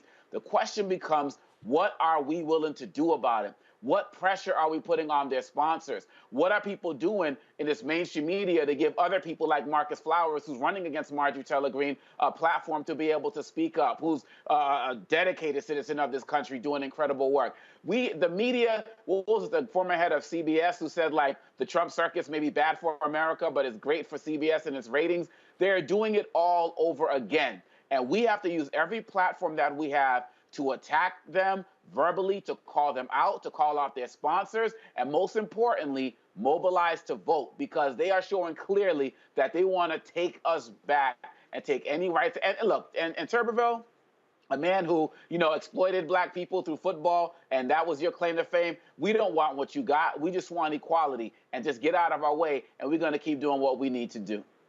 Absolutely. And look, Julian, I keep telling people what Donald Trump did was he opened the doors, tore the hinges off, and said, hey, let your racism flag fly. There you go. I mean, he unleashed a beast. The beast was always there, but was somewhat tame and knew better than to do certain things. But he unleashed the beast and probably gave it, some kind of stimulant, because he had everything has been on a fast track in terms of taking away our rights, talking racist nonsense. I mean, Tuberville, when you look at the composition of the state of Alabama, he is a walking proof of gerrymandering, of anything negative about the vote you can think of. Black Alabamans are not proportionally represented, and we talked last week about the congressional district that they're trying to take. And Tuberville, as Obakongo said, he exploited black people with his football career. I don't care so much about that. He does not belong in politics. He and Herschel Walker could have an ex-football, not too bright senators convention. Well, again, we know who they are. Renita, again, I keep telling folks, this is why I wrote the book. This is going to continue. This is like not out of the ordinary. This is going to be the norm, and we must fight these racists at every turn. Absolutely. No, you're right. This is going to continue. This is the norm and has been the norm. Listen, I'm not going to repeat what the other two panelists said, but most of us who live in Georgia already know that Marjorie Greene Taylor is a committed idiot. We're already familiar with that. hoping we can get some different election results this cycle. But I want to talk about what has got to be our solution as folks on the left, Democrats, or anybody who is not with the Republicans.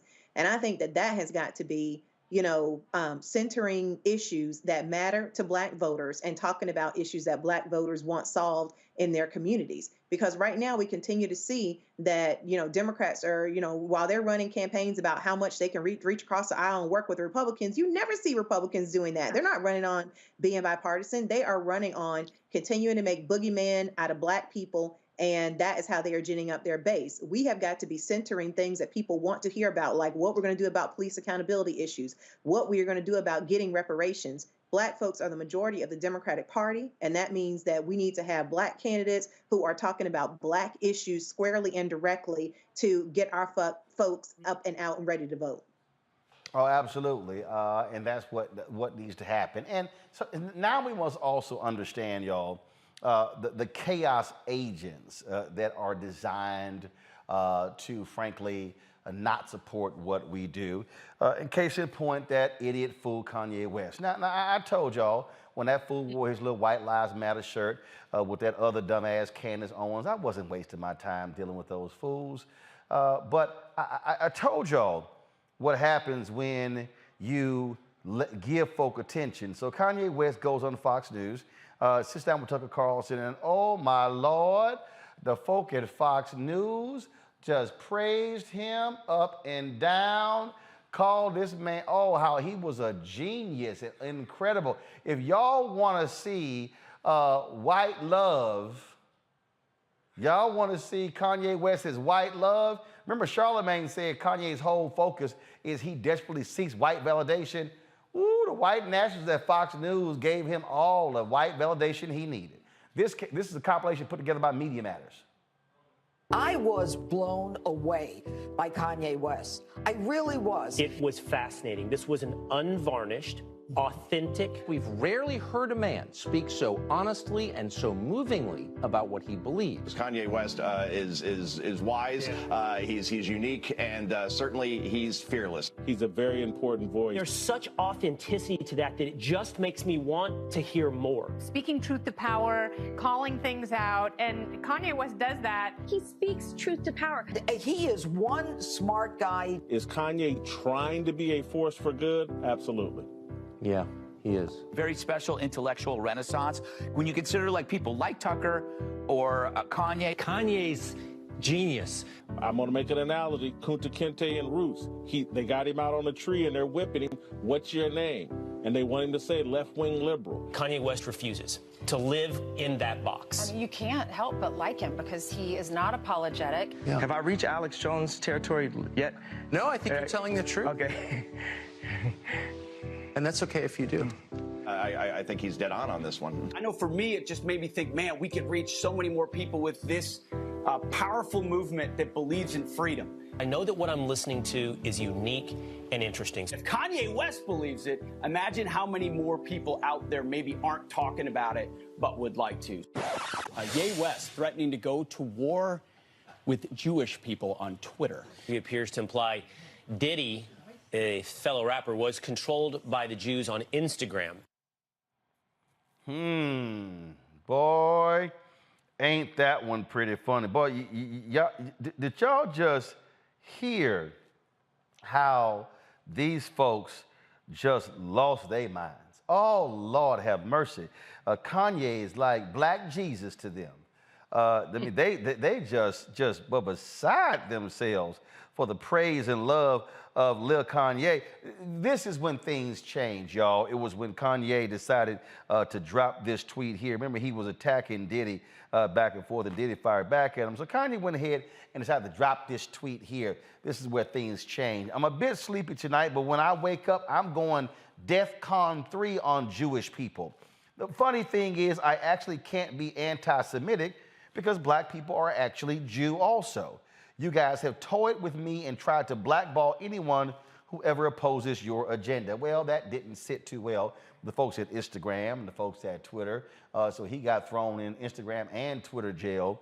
But the thing that for me is just hilarious is to watch how these folks are just running and running and backtracking and how they are just doing all they can. And you know, and what really got me in that video, listen, as I heard more of Kanye, I wanted to hear more. Will Cain. Now, y'all, I used to often debate Will Cain when we were at CNN, and Will a nice guy, but he a lightweight. I used to destroy his ass at every turn. I mean, every time he would say something. I mean, he's from Texas, University of Texas, so his football team sucks. I always blew him up about that. But also, I always destroyed his arguments. And you saw that every time Kanye talks, I want to hear from him. And then, of course, you saw in there Joe Concha, who's the so-called media critic for The Hill and Fox News. He's gone also far right-wing. And I'd have destroyed that fool on so many occasions. It's utterly ridiculous. And he was, again, praising the brilliance of Kanye. See, this is where all y'all white folks at Fox News and, of course, that utterly fool Jason Whitlock, this is what happens when you decide to side with a fool. You side with a fool will make your ass look real stupid. And that's exactly what happened here. We are dealing with somebody deranged. And just understand, it's all about, I told y'all, it's about the attention. It's about what they do. And then, you know, then you got that really other tired, trifling fool, Candace Owens. If y'all want to hear something stupid, listen to this fool right here. Try to defend Kanye with her. Now, I'm not going to play all of it because y'all know she ain't the brightest bulb in a dark room. I mean, if y'all truly want, if there's a match made in heaven, is Candace Owens dating Jason Whitlock. I mean, those two can go to the Clarence Thomas prom at any time. But just listen to this fool. That was the tweet. And people subsequently demanded that the tweet be taken down for anti-Semitism. Now, if you are an honest person, you did not think this tweet was anti-Semitic. You did not think that he wrote this tweet because he hates or wants to genocide Jewish people. This does not represent the beginning of the Holocaust. That's if you're an honest person, you'll admit that. You will admit that, right? If you're an honest person, when you read this tweet, you had no idea what the hell he was talking about. I had no idea when I read this tweet what the hell he was talking about. This tweet inspired questions, not answers. First and foremost, right there. Okay, so here's the deal. Candace, that's probably the first time. We agree. We don't know what the hell he's talking about. We never know what the hell he's talking about. We don't know what the hell you talking about. We know what the hell he was talking about talking to Tucker Carlson. We never know what his crazy ass talking about. Why? Because his ass ignorant, just like you. Now, I can't wait for Ben Shapiro, who is Candace's boss, who's Jewish, who's always commenting on anti-Semitism, cannot wait for him to break down the whole Kanye deal. But the thing I love here, Julian, Omakongo, and Renita, and Cleo, stay here for this segment, is I love how, oh, Lord, they were holding Kanye West up like he was they Nelson Mandela.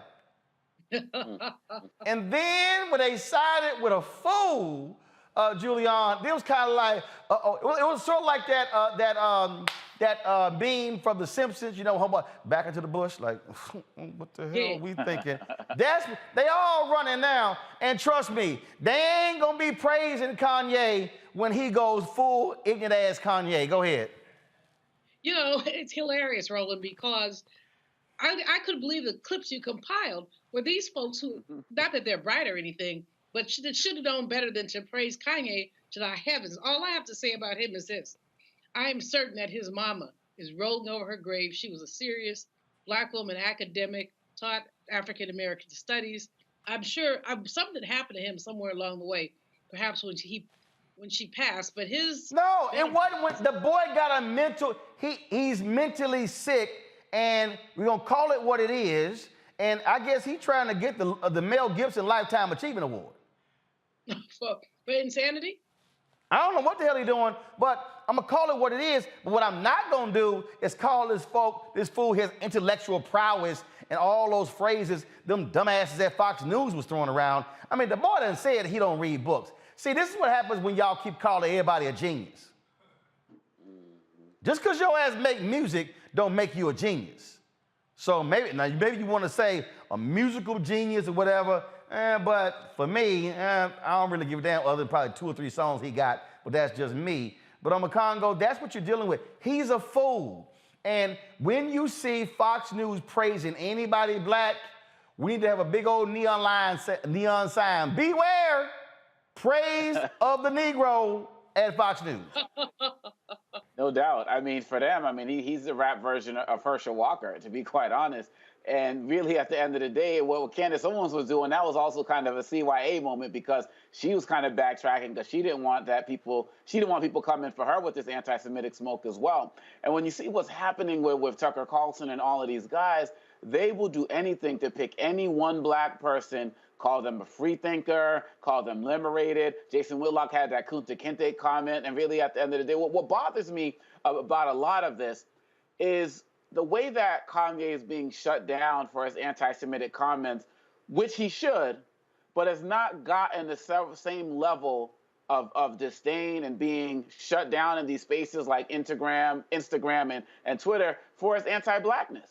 For, the slavery as a choice, the White Lives Matter shirts, and all of these other types of things. He's been coming at us before he was going at them. And so he deserves to get what's happening now, but I wish we would also, in our own community, do a better job of policing people within our community when they step out of line. And Roland, you don't care who it is. Obama, Kobe Bryant, LeBron, the same people you praise, when they do right, if they do something that you feel doesn't help the culture, you speak up on it. And more of us need to do that as well. And so Kanye's getting what he deserves now, but quite honestly, it should have happened a lot sooner, in my opinion. Renee, I'm just getting a kick again how they are just, treating Kanye West like he is just this unbelievable intellectual force, and then, Jason Whitlock, he is doing these things for the good. Boy, sit your fake ass down. Yeah, no, I'm with Congo, except I do, to me, this is hilarious that this has all happened. It's not hilarious what he's putting out there, but it's hilarious how far they went to lift him up, as they do anytime they get any black person who is putting out anti-blackness and who is high profile. So, of course, in their minds, for white conservatives, anybody like a Herman Cain, Ben Carson, Candace Owens, any of these people, they're authentic when they are, talking about running down our communities and talking about black people in really negative ways. And so this is just what we've seen as par for the course. But like Congo touched on something that was very important, which is that it is very interesting that, with this one tweet, he has been, attacked, rightfully so, from so many different areas. But he has been putting out constant disinformation and nonsense about black people for quite a long time. Dangerous information like, slavery wasn't that bad, things like that, and that was just allowed to go on. And so I just would like to see the same level of outrage every time that he is, putting out misinformation. But, they wanted him. Black people have been saying that something has not been right with Kanye for a while. They wanted him. Now they got him. So they're stuck with him. All right, Cleo, before I go to you, I want to show you this Fox News hopscotch, because they were like, oops. I mean, so watch these fools at work. Listen to y'all. It was your Friday night. You didn't have to get up early, so I assume you stayed up late-ish for you. You probably watched Tucker and Hannity, and so that means you probably saw Kanye's interview. What did you think? I did. I watched the entire interview, and I know that I watched part 1 and part 2. Yes, he jumps around a lot, but I do think, he's not dumb. He's really smart. I thought his message was a spiritual message, really, to embrace who God created you to be. He's not conventional. He teaches to think outside of the box. He gives examples about his children, reject conformity, and be yourself. It's actually a beautiful message. I encourage everyone to really listen to it. He'll focus on one subject, and then he'll jump to another subject, from running for president to Elon Musk to his kids and his schools and big pharma. and farms and our food. But it's really, if you just watch it and you listen to what he's saying, the message is beautiful. He's saying we're all sheep, and we need to be guided by God and focus on what God created you to be, who you were in the womb, and really embrace those thoughts and those messages that God has given to you. And you know, we're all created uniquely. There are billions of people in this world, and we each have our own fingerprint, which is amazing if you think about it. And we have so much power in our own bodies to make this world a better place. And if we all did that and weren't conformed and were objective about things, instead of just conforming to our schools and conforming to our government, then I think this world would be. Okay, let me tell you, Cleo, Ainsley Earnhardt is truly one of the dumbest people on Fox News. And that's saying a whole lot when you got Peter Hegseth and Janine Pirro and some other just airhead. You got supreme airhead Kayleigh McEnany. But this child right here, she take the cake for being, I think, the dumbest person at Fox News. But don't you just love how, you thought she was describing Mother Teresa or Jesus? Well, there's a few things that are very clear here, and there's some things that are not so clear. What's clear here is that white supremacists, strange people who believe in the myth of that superiority need people like Kanye West. Now, he kind of messed up in their eyes when he dropped the Jewish bomb. They didn't expect that, of course. But when you got to remember that earlier this week, he and Candace both were walking around with some fashion show with a White Lives Matter shirt. That's like what's it called? Something act when it's sexually. It's called the word ends with act. I can't think of the word right now. But anyway, that's like sexually charging to white supremacists when they see black people act like this. You might remember that every now and then during an election, they bring out Lil Wayne, who has no political analysis, but he's willing to say something anti-black. And that's why he's there, and that's why they love Kanye West. They don't even know Kanye's music. They don't even know why he's called a genius. What they're calling genius is that he's willing to be anti-black, and that's the part that's obvious. What's not so obvious, and I've gotten in trouble for saying this, is that, okay, it's easy to get upset and frustrated with the likes of Kanye West and calling him a fool and things like that, but Kanye is a severely, I think it's true for Candace as well, a profoundly traumatized black man who needs help. He's somebody who's dealing with a lot of deep pain and it's not resolved, therefore he's surviving mental illness in a yes sir situation, meaning everybody says yes to him because he's Kanye and he's rich.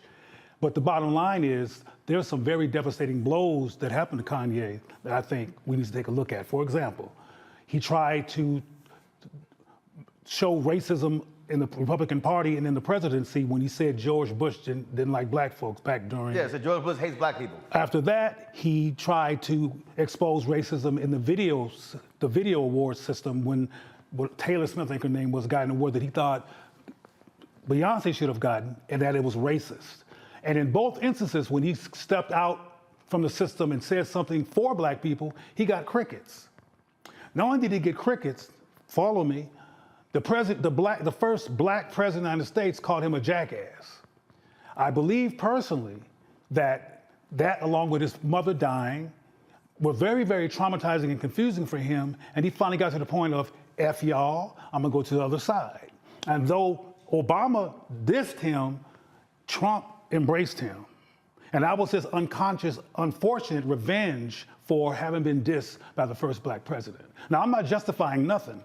I'm looking at this from a behavioral perspective, and I'll end by saying that calling him names and being mad at him and people like him and Candace and others is not the answer. We need to look at why black people dissolve into this kind of anti-blackness. And there's a reason for everything, and often we don't get into those reasons because we get too upset and judgmental to actually deconstruct that behavior. White people love that behavior. See, what I make clear is I don't feed the beast. And so the reason and again, I chose last week not to even deal with him. I did media interviews with the Breakfast Club, other places. Everywhere I went, they asked me about Kanye. I said, I don't give a damn about Kanye. He ain't got no impact on the election. He ain't got no impact on nothing else. I don't give a damn. But the reason I'm talking about this, because I'm trying to show folk what happens when you have white nationalists on Fox News who are, but they are quick to find a Negro to say, oh, he one of ours. That's why they love them some Jason Whitlock. Yeah. Oh, they love, when you see them over there doing that dance, and oh my goodness, they in love with them. But I want to show you this here because this is from Fox and Friends Zone. I played a little bit clip earlier. And again, I'm gonna show you how Will Kane, this Rachel Compost Duffy, and how Peter Hegseth, if y'all want to see how three people utterly embarrass themselves together, okay, if you want to see what standards and so-called journalistic practice looks like at Fox News, y'all gonna get a kick out of this one. Watch this. Let's see here.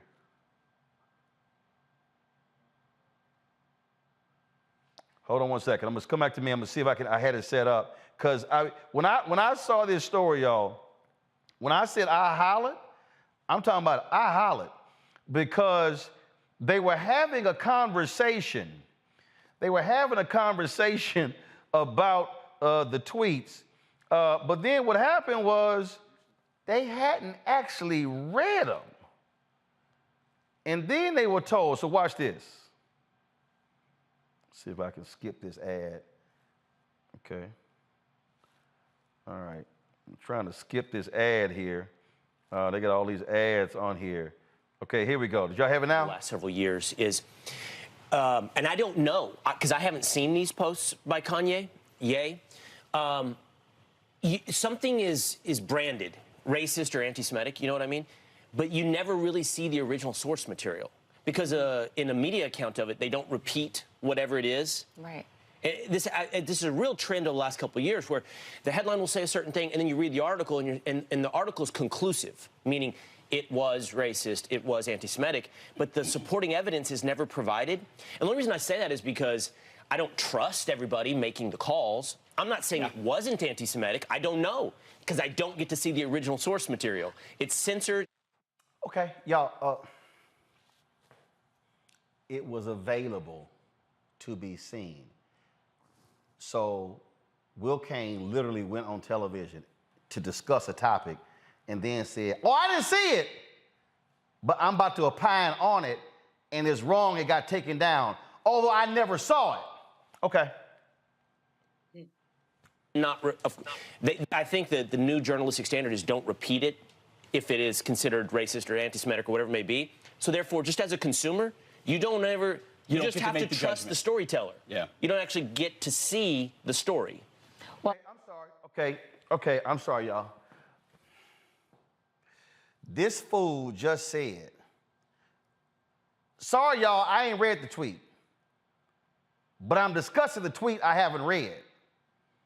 And then it's a shame because when the media talks about it, they never actually show you what he said. Your ass media! You're literally on the #1 cable news network, news in quotation marks. You are media. And you're like, the media doesn't show. Y'all not showing it. Will Kane, oh my God. Dude, do you know how stupid you sound? You literally sound like an idiot discussing a post and you go, I haven't read it. But it's a shame where we talk about things and the media never shows it. Y'all don't show it. Let me play the rest of this stupidity. Question that Kanye or Ye was going to have to be taken down after what happened in the Tucker Carlson interview, after wearing that shirt. He just crossed every line that you're not allowed to cross, and he exposed BLM for its corruption. He talked about pro-life issues. He has to be taken down.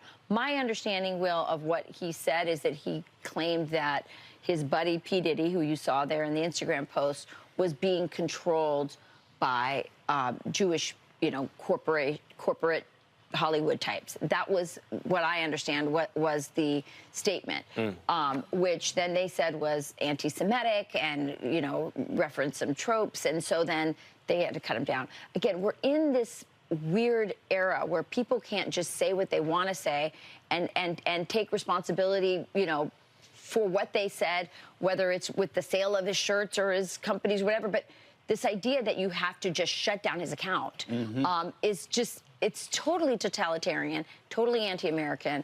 And I mean, oh my God, I'm just so sorry that people just can't say what the hell they want to say. I mean, look, they just want to call you the N word, call you the K word, call you the B word, call you whatever you want. Look, I don't understand. Why can't people just say what they want to say and then they just sort of take real responsibility of it? But how dare they take down something they might consider to be racist? Oh my God. What in the world must be done? What must we do? Oh, I'm sorry. Were there any Fox News people who were fired for, you know, sending, you know, pics of their penis around? I don't know. Eric Bolling. I don't know. Ed Henry got fired for sexual impropriety. I don't know. Bill O'Reilly. I mean, we can keep going. Were there any Fox News people who made racist comments and then they no longer employed there? Yeah, I think so. Wasn't Bob Beckel, did he make some sort of racial comment and got taken off the air and got fired? Yeah, I think that's what happened to him. So I'm confused, Rachel, what the hell are you talking about? Okay, let me show the rest of this stupidity. Okay, here we go. It's just wrong. I don't know what he said. Maybe it was that's what I understand. Anti-Semitic. You should clear that up, though. Listen, I'm no. Wow. Okay. Peter Hegseth. I don't know what he said. I'm sorry. I'm talking about something. I don't know what he said. Then she goes, maybe we should clear that up. Wow, that's a novel ass idea. Why don't we actually show what he said? What? We might want to clear that up because I don't know what the hell he said, but right now I'm about to talk about what the hell he said. Although I haven't read what he said, and I'm sitting here on a national television show, listening to talking to people about something. I have no idea what he said, but what the hell? I'm gonna tell you all my feelings anyway. Sure, Peter, go ahead and take it away. Of course. But the question you have to ask yourself is, would he have been restricted on Instagram if he hadn't given the Tucker Carlson interview? So what happens is he gives the interview, speaks out. Immediately, there must be a full accounting of everything he said recently, looking for an opportunity to silence the guy who just spoke out. If he hadn't given that interview, it's probably not. No, keep going, keep going. He exactly. did. The target's over him. The target's over him. Correct. The clip literally said nothing about Tucker Carlson, but their whole deal is, oh my God, I mean, it was all because of Tucker. It's the power of Tucker. What in the world is going on? It's Tucker, Tucker, Tucker. They must take him down because he talked to Tucker. These people are literal idiots. Okay, real quick, fire round, fire response. Cleo, you go first. I think they're strategists. You call them idiots, but Kanye is a part of a strategy to create confusion among black people. He's physically black, and he speaks in ways that does not defy racism, the problem of white supremacy mythology, and all of this stuff is orchestrated by white folks. When we're mad at Kanye, but the reason we know Kanye exists is because white people have given him a platform perpetually because he feeds into whether he knows it or not. And I don't think he does. I think he is confused and everything. And he loves the attention, so he doesn't have a critical analysis of why they keep calling me. He just takes advantage of being called and is enjoying the spotlight. But he is indeed part of a strategy, and those people you're calling idiots who are not making any sense, who are not watching these shows, but who have a huge platform, are all strategists for the perpetuation of white control. But I have a question, if you don't mind. Okay, hold on. Before you ask the question, now I showed y'all the conversation before, then they found out what he said. Somebody went, psst. Here it is. Watch the flip. This, Ye West threatening to go to war with Jewish people on Twitter. So these shocking remarks come after he appears to imply Diddy, a fellow rapper, was controlled by the Jews on Instagram. Now that account, his Instagram account, has been restricted. Alexandria Hoff joins us with more on this story. Alexandra, good morning. Good morning. Yeah, we wanted to make sure we confirmed all of this. The Instagram restriction came first, and it appears to have stemmed from a series of screenshots showing a text exchange between Ye and Sean Diddy Combs. The two had been disagreeing on Ye's wearing of a White Lives Matter shirt during a fashion show in Paris last week. The convo contained language by Ye that social media users and the American Jewish Committee called out as anti-Semitic. Instagram has taken down Ye's post and temporarily restricted his ability to share and comment. Now, from there, Ye took to Twitter for the first time since 2020, where he called out Instagram chair and Facebook CEO Mark Zuckerberg, writing, "Look at this, Mark. How are you going to kick me off Instagram?" And then continued with another anti-Jewish statement.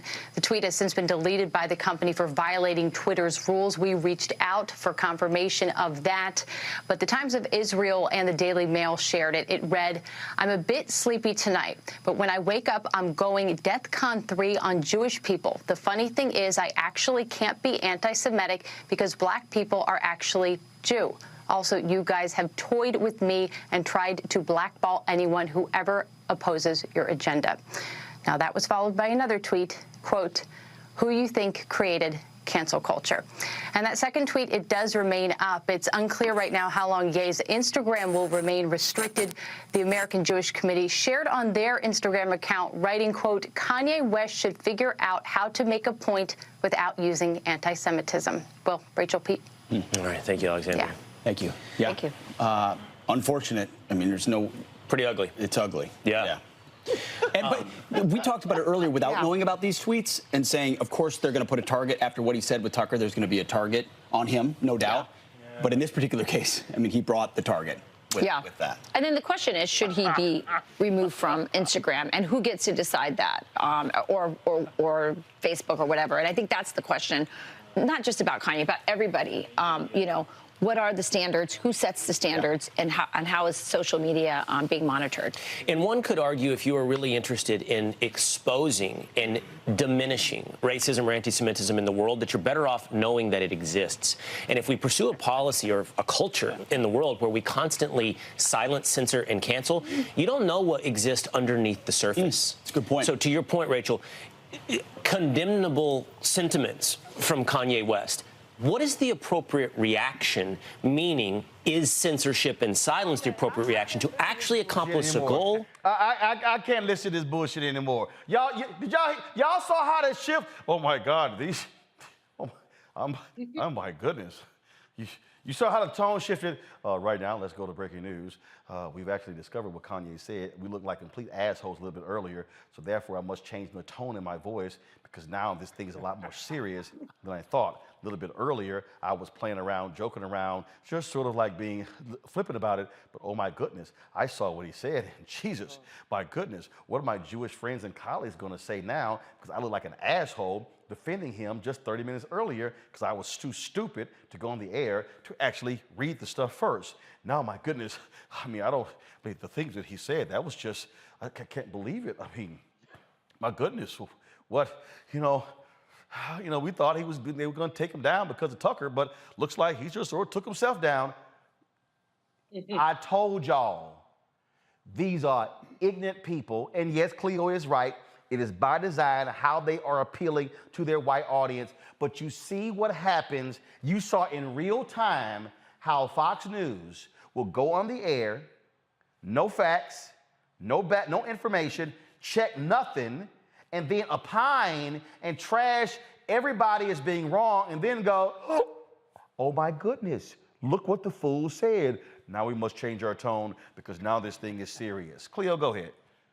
Well, another thing that occurred, though, during that excerpt that you just played is that they were trying to still save Kanye, or they call him Ye, which I'm like, Ye, okay. Anyway, because they know Kanye, they love him. He's Ye, like share, and is one word. Anyway, they were trying to still save him because there's some anti-Semitism, frankly, in these systems as well, along with the white supremacy methodology and insanity. So they didn't want to throw him completely under the bus. They said stuff like, well, who has the right to cancel his voice? Anyway, what I was going to ask, though, before we went there, was that, is there a Latino, white gay, Asian, or white lesbian equivalent in popular culture to Kanye West?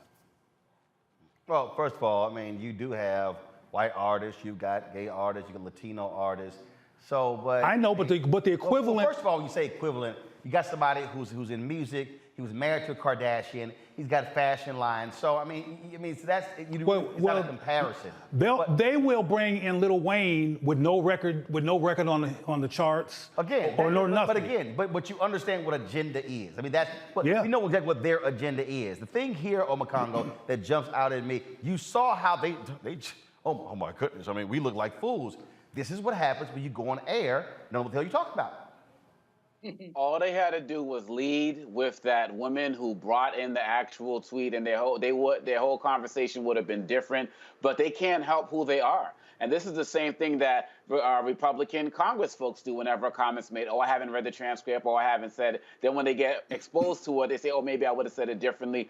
This proves full stop that Fox is, we all know this, but people need to be reminded that Fox is not a media organization. They are media personalities, but they are not journalists. And for them to sit there and act like, oh my gosh, this is just someone's free speech and so on and so forth, let us be reminded that black people and Jewish people, black people number one and Jewish people number two, are consistently the number 1 and 2 targets for hate crimes in this country. And it has been on the rise over 200% over the last 5 years at different points. So these words matter, and you have to call it out when you see it, and you got to do your research.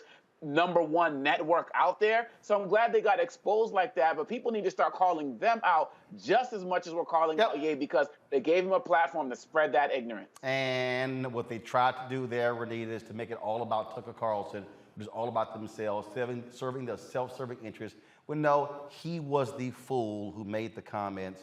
And yeah, Tucker's been real quiet over the weekend on his Twitter feed because, see what happens when you talk to Ye? And then now he's Nay. Yeah.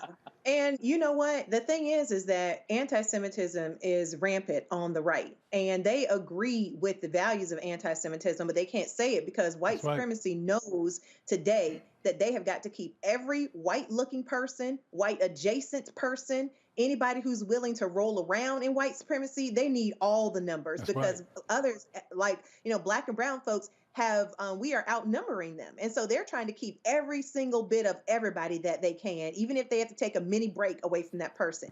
But the other panelist was asking about examples in other communities. This is what Republicans do and conservatives do and white supremacy does in general. Yeah, there are plenty of examples. They will get anybody who is willing to disparage a community that they have systematically attacked. So as somebody who is both queer and black myself, I can tell you that they regularly pull up Caitlyn Jenner to talk about transgender folks. They regularly, Herschel Walker's son. I mean, had you seen his videos before he came out and blasted his dad? He was talking all about how we don't need Juneteenth and black people should just stick with the 4th of July. He regularly talks about how we don't need gay pride and how that should just be abolished. So they're good at collecting folks from various different communities who will basically stand up and say, no, conservatives are not racist. No, they are not anti-LGBTQ. No, they are not anti-Semitic. No, they are not. Whatever type of shield they need, they have plenty of folks who are willing to do it for them. And Kanye and Candace are just the two that they're using right now. Julian, final comment real quick.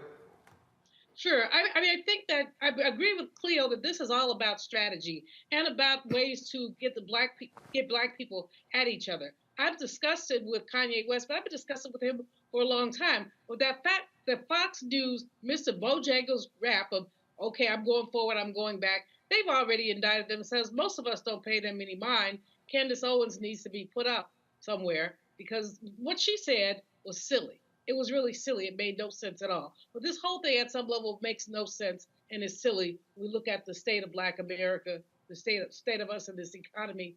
Why are we talking about Kanye West? Well, here's the deal. Again, the issue right here is not a question with Kanye.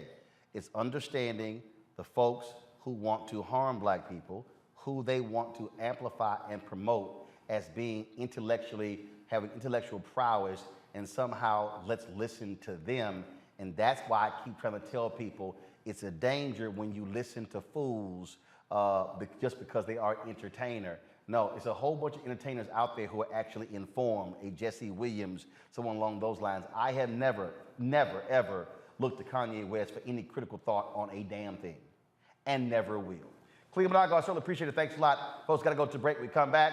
We're going to talk about, of course, Fit, Live, Win segment. All right, temperatures changing. Y'all see I'm wearing the Morehouse sweatshirt. Y'all know it's killing me because I love heat. But what are some basic exercises you can do in the house? You don't have a gym, you can't go outside, might be unsafe or just too damn cold, that you can start doing to keep yourself moving and fit and active. My next guest will join us to show us some of the stuff that you can do. That's next. Roland Martin Unfiltered on the Black Star Network. Back in a moment.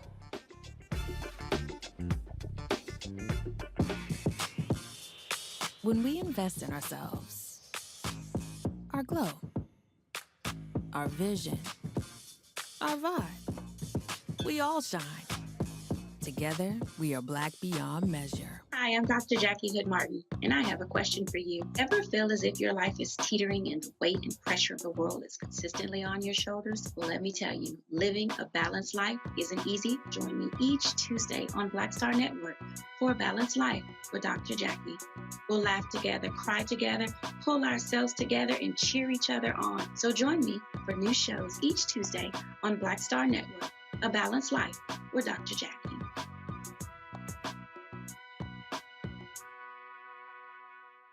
When we invest in ourselves, we all shine. Together, we are black beyond measure. You know what's on the ballot. It's not just legislation and policies we believe in. It's democracy. Our democracy. There's a choice on the ballot between freedom and fear, between cruelty and compassion, between chaos and community, between voting or violence, and the end of rights generations have fought for. The extremists have a plan, a roadmap for a nation where your voice is silenced and your vote is a memory, where they count their votes and cast ours aside. That's why this year, this fight, this vote is so important. Register, engage, volunteer, fight back against the disinformation and despair, and most of all, vote, because your vote is all that stands between our future and theirs. It's Kim Whitley. Yo, what's up? This your boy Ice Cube. Hey, yo, Peace World. What's going on? It's the Love King of R&B, Raheem Devon, and you're watching Roland Martin Unfiltered.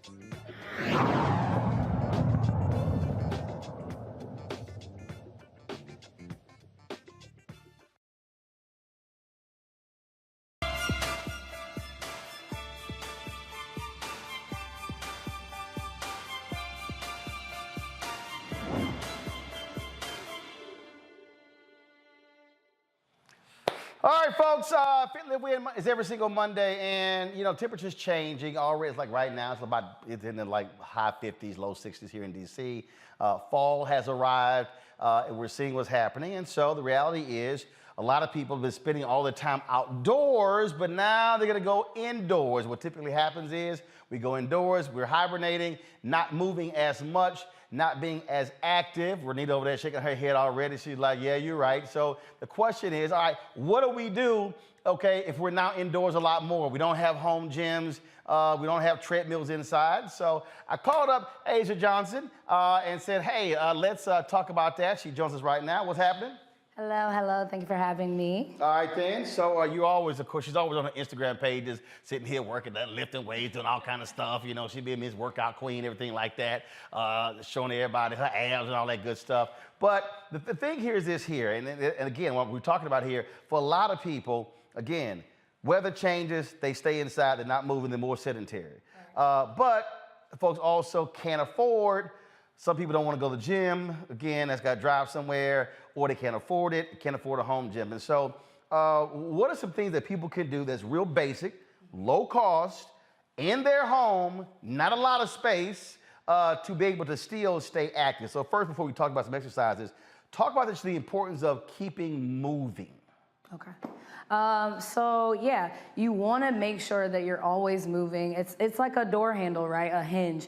If you never open that door, when you go to open it, it's gonna be rusty. It's gonna be hard to open, and that's your joints. That's your body. Aside from that, working out and fitness has a lot of benefits for you. It's gonna keep your stamina up. It's gonna keep you healthy. It keeps your immune system up, and just keep you general in a good mood and with high energy. And again, there are a lot of people, of course, who walk in. There's some people, they talk about high impact training. Others talk about, look, just taking you just a regular walk. But again, it's keeping your body moving. Sometimes, like if I'm watching a television show, I might just get on the treadmill and just walk while watching it versus just sitting there on the couch. It's moving your body. Right. And keep it simple. It doesn't, people tend to overcomplicate fitness. It doesn't have to be complicated. You want to just make sure you're moving, whatever that looks like for you. Sure, it might be the person on Instagram, they're doing box jumps and whatever else, but for you, it might be walking on the treadmill while you're watching TV, or getting on the floor doing a few crunches, or some dips on the sofa, whatever that looks like, going for a walk after work, going for a walk after a meal, something like that, as long as you're still moving. That's the key. Absolutely. Now, I did not bring them with me. I should have. Literally, I got off the plane and came into the office today. But there are some bands that actually I use, also that I travel with, because what happens is when you're on the road, you're going into hotels. Sometimes I'm getting in early, sometimes I'm getting in late, and then a lot of times you can't always. So some people want to be safe as well. And so I utilize these fitness bands from the folks at let me close that at Undersun. And the reason I think bands are pretty cool, because again, you can place it, in the door. You can place it different places, and to me, I mean, I like that because again, if you don't have room for a full-scale gym, bands really, I think, work well. Absolutely. Absolutely. And those are a really good cost-effective investment. You can go on Amazon. Your favorite Instagram trainer, me, has bands as well. And you can pretty much find them anywhere. Even I've seen them at Marshall's and Target and things like that. But they're really easy and accessible, inexpensive way to kind of diversify the movements that you're able to do anywhere, not just at home. Like you mentioned, you can do them at the hotel, you can do them at the airport, you can get a quick workout in 15 to 20 minutes using your bands without having to go purchase dumbbells or have equipment with you. Absolutely. And then of course, like I said, there are different types of bands out there, and I use those because they have different ones in terms of force strength. So some are lighter, then some are stronger. So basically that replaces weights. Absolutely. Okay, so let's talk about, this band here. I utilize one of these here, of course, same thing when I'm on the treadmill or whatever. So walk us through, again, what this basic band, how you can use it in multiple ways just in your house. Right, so a resistance band is just gonna do that. It's gonna give you resistance, which is the same thing that a weight does. It's just a different form of resistance.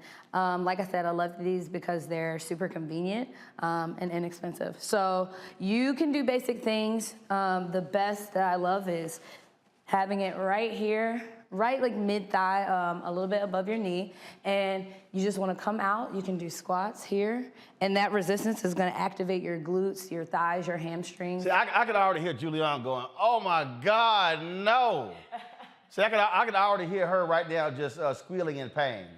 So it burns so good. And some folks obviously do them without bands. Right, and you don't have to have the band. So the band is how low added are we supposed to resistance. go? How low? For the squat. You want to go right like you're going to sit in a chair, right? So when you do a squat, it's important you want to sit your hips back and down into your heels like you're about to sit in the chair. All right, into the heels, okay. Right, you never want your knees. On your toes. Right, you never want your knees to go over your toes. Got it. Right, Okay, cool. a nice flat foot, a nice sound foundation. So if you're in the house, okay, so how many squats should you do? How many sets? You want to stick to around 10 or 12 and do 3 or 4 sets. 3 or 4 sets of 10 or 12. Correct. Okay, got it. All right, squats. Now, with the same band, you got them on your thighs now. Where else can you use that same band? This type of band, this is a resistance, a weighted resistance band. Right. So you definitely want to keep this one around your hands. Now they do have rubber bands they're like little rubber loops and they're a little bit thinner. You can put those right around your wrist. You can stand up. Right. move them out. That's gonna work your back. You can bring them over your head, come here. And even the clip that you showed of the longer bands, the long bands, you can put those, you can have them give you some extra resistance when you're doing squats. You can put them around your shoulders and use them when you're doing push-ups. So. And then they also, some of your lighter bands, you also place them on your ankles, and then doing your side steps. And Absolutely, like absolutely. And with this, you can keep this around your thighs and you can still do your side steps, right? So it's just gonna add a little bit more resistance for you. But all of those exercises you can do at home without the band or with the band. All right, so what other home exercises can we do, let's just say, that's not bands, that gives us a good workout to keep the body moving? What we got? So you want to make use of things around your house, right? So your steps, your sofa, your kids, whatever you have access to make. Stand right there. What do you do? You smack them over? Let me hold you real quick. You know, you can absolutely hold your baby. It could be a game for them. They're on your back. You're doing squats, whatever you want to do. Say for instance, you have your sofa. You can come here, place your hands here, and you're going down and coming up. Simply working your arms, right? You can use your sofa to help assist you with push-ups. You can also use your wall. Sometimes people are intimidated by push-ups because it's kind of tough. Okay, so when you say, so how do you use the wall for the push-ups? Let's see. Can I use the wall? Okay, use the glass wall. Okay. Let's see, Anthony, which way you get a shot of? Okay, go ahead. All right, we're gonna use the glass wall right here. Okay, so you just come to your wall right here. You got the shot? All right, zoom in. Yeah, we got robotic cameras in here, so right. We didn't plan that one yet. So, okay, so as opposed to doing the push-ups on the floor, ground, you can modify them, right, and you're coming against the wall. Against the wall. So spread your feet. And you're just pushing yourself into the wall, pushing back up. All right. Exactly. Cool. Perfect. And so that's a modification that you can do instead of doing traditional push-ups on the ground. Cause a lot of people hate traditional push-ups because on your shoulders, the stress all that. Tough. It's tough, especially with your body weight. Sometimes it can be a lot of on your wrist. Right. It can be a lot of pressure on your wrist. It can be a lot of pressure on your shoulder. So one way to alleviate that pressure and to modify it is to go to a wall and do a standing push-up. Okay, so I saw somebody doing lunges and they were actually, they had water jugs. Okay. So versus having dumbbells, they were using that. I was kind of like, okay, that's pretty cool. Yeah, get creative. If you're at home and you want to keep costs low, like I said, you can use your kids, you can use gallon jugs, you can use anything that you would find around the house that's going to be heavy, right? You can even, I've seen people use heavy books. They'll get like 3 or 4 heavy books and use that. You can lay on the floor and do chest press. You can do a lot with whatever you have around the house. All right, so lunges. All right, so proper way to do a lunge, because, you know, I've seen some folks get real creative, and I'm like, okay, some people do the step ups, and then they're sitting here. Yeah. They're doing one leg, and they're going all across the room, and all sort of stuff like that. But you also got to be, because one of the things that I think about, stress on your knees and your back when you're doing lunges. Right. So you want to make sure when you're doing lunges, you can do, there's many variations, like you said, of lunges. You want to do the variation that works for you. So something more. Well, actually, the variation I think works for all of us is no variation. I mean, I don't know like a traditional lunge? No, it's called no lunge. Oh, no. That's not what works for all of us. We're talking about moving. You tell me, like, yeah, it's called no lunge. We're I'm like, that's to the be one. Moving. Right, I got you, but you said the one that works best for you. I'm just saying. The one that works best for you is a lunge. Oh, I'm saying no lunge. You are supposed to be moving too. Okay, come on. So what's the lunge? All right. So the lunge, you want to step out. Good. Same Sit down into your heel. All the way down there? You don't have, my knee's not touching the floor. Does the knee touch the your ground? knee wants to be right above the floor. All right, got it. There you go. Now press back up. That's a stationary lunge, right? All right. Or you can do a traveling lunge. So you're gonna come here. Traveling lunge? Uh-huh. All right. You're here. You bring that foot up. Go right in front of you. Hit another one. Perfect. All right. Okay. And then you just go across whatever room you got. You can go however much space you have. And come back. Exactly. If you don't have a lot of space, you can stay stationary and just alternate legs. You can also do a reverse lunge here. We're going backwards forward. All right. Now, it was funny. I was talking to when Avery Woodley was on, and we totally forget about it. Go to it right now, right here. The video playing. We always forget about jumping jacks. Yeah. So we were talking about cardio. And again, it was crazy. I was, we were talking, we were getting ready for her segment, and she said, oh, do 6 sets of jumping jacks for 30 seconds. And I was like, jumping jacks? And it just reminded me back to elementary school, junior high school. Yeah. And she's like, yeah, jumping jacks. She's like, I'm gonna give you good cardio. Heart rate gets up quickly as opposed to being on the treadmill or the elliptical. Absolutely. Did you do them? Yeah, I did them, but it was just when she said it, I was like, damn, I never thought about jumping jacks because again, and then we did it. It was like, yeah, it was real quick how fast the heart rate went up, and it did it for 30 seconds. And I was like, oh, I mean, it's just something that you just don't think about, and that's another, I think, exercise that you can do at home. Absolutely. No space. Absolutely. And that's what I try to reiterate to people a lot is keep it simple. Like, you don't have to, I know we see so much all the time. Everyone's always on Instagram and Facebook, and they have the fitness on demand, and it's always these super complicated workouts. But it doesn't have to be that. You can literally do jumping jacks. You can do high knees. You know, in PE class, they used to have you do just like that, jogging in place. No, this is a high knee right here. Oh, come on. Right. First of all, that's people who get ready to be in the HBCU marching band. And that was exercise they had to do. All right, so high knees, you can do jogging in place. High knees, jogging in place. You can do the jumping jacks, like you said, push-ups, sit-ups, lunges, squats, wall sits. Make use of the stuff in your house. There's so many things. Okay, a wall sit. All right, what the hell is a wall sit?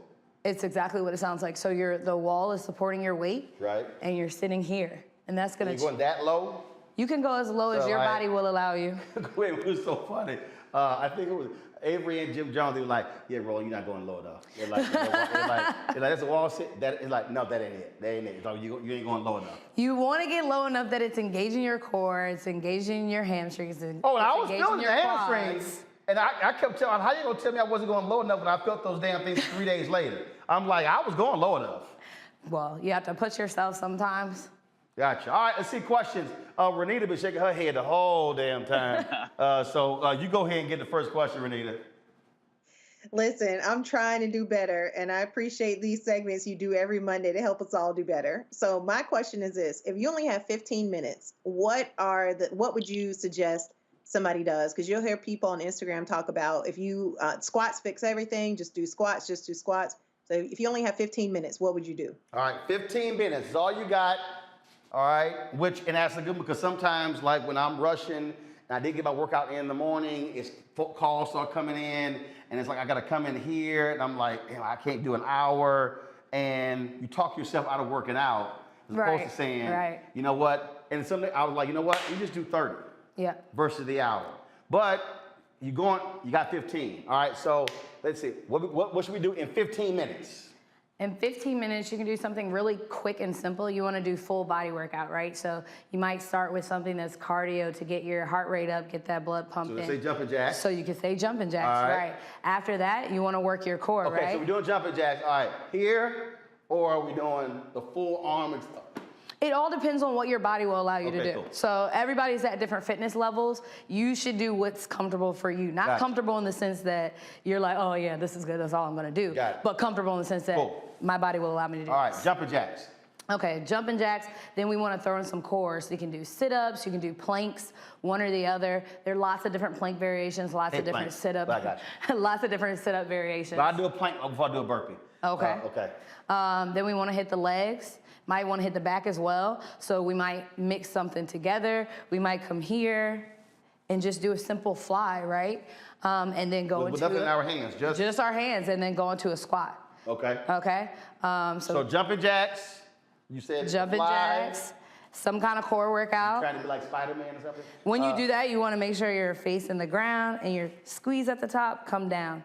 So and you'll feel that over time. So here you're focusing on your back. Got it. Yes. And then you want to do something with your lower body, and then of course like your core. A squat. Mm-hmm. You can squat, you can lunge, you can do glute bridges. What the hell is that? A glute bridge? That's when you're on the ground, so a glute bridge is here. You just like, I don't know. A glute bridge. Carol over here like, what the hell is a glute bridge? Squeezing at the top. That's a glute bridge. That's a glute bridge. I ain't know. Y'all the whole control room like, I ain't know what the hell a glute bridge was.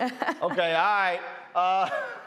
Let's see here. Julian like, I ain't doing none of this here. Come on, Julian. You're absolutely right, Roland. I ain't. I either see she's in fabulous shape, but that ain't for me. So you know what? Hold up, Julian, you can't do jumping jacks. I guess I could. Julian, you can't do a wall press. I guess I could. I know I hate planks. I cannot do planks. Planks. Okay, fine. You can't do planks, but damn, you can do jumping jacks. Well, I guess so, Roland, if you put it that way. But my question to this, if you put it that way.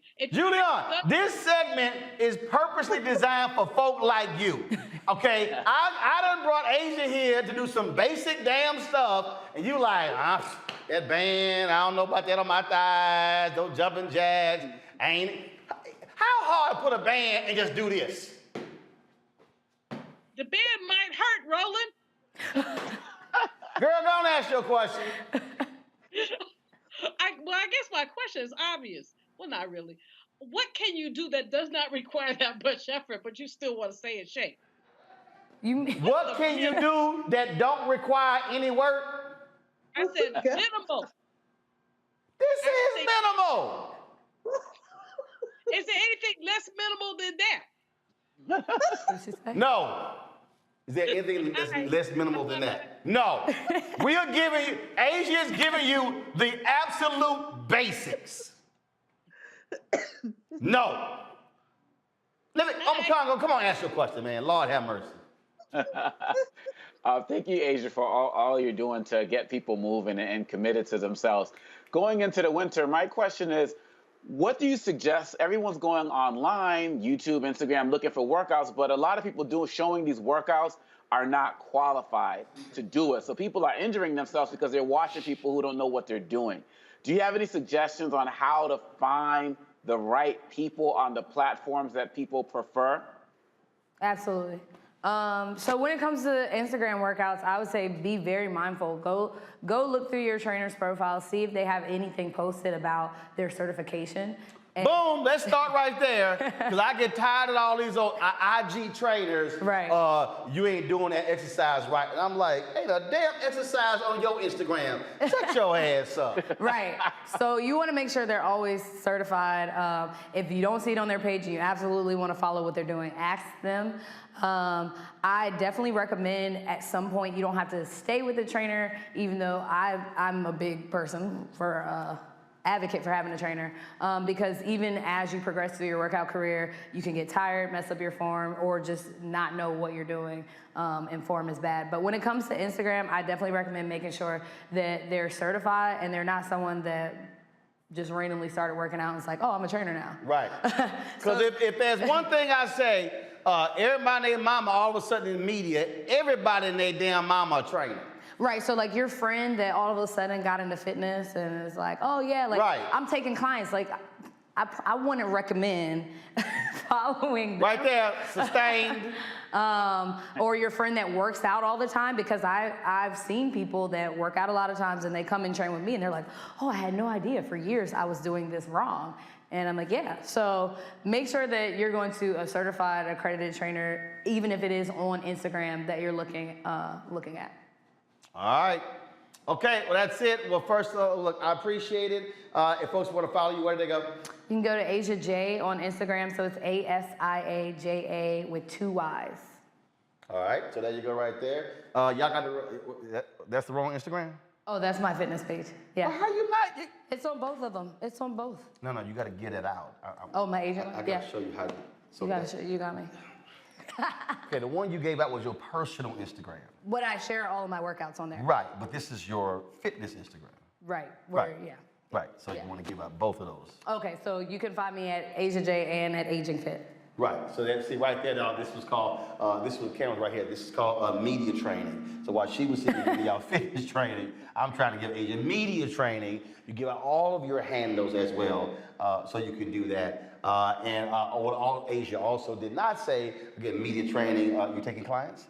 I am accepting clients right now. Okay, and so how do they? So there's a link in both Instagram bios, or you can go to AsiaJ, ASIAJAYY.com. So you're taking in-person clients and virtual clients? I'm taking in-person clients right now. No virtual clients? No virtual clients right now. Gotcha, but why not?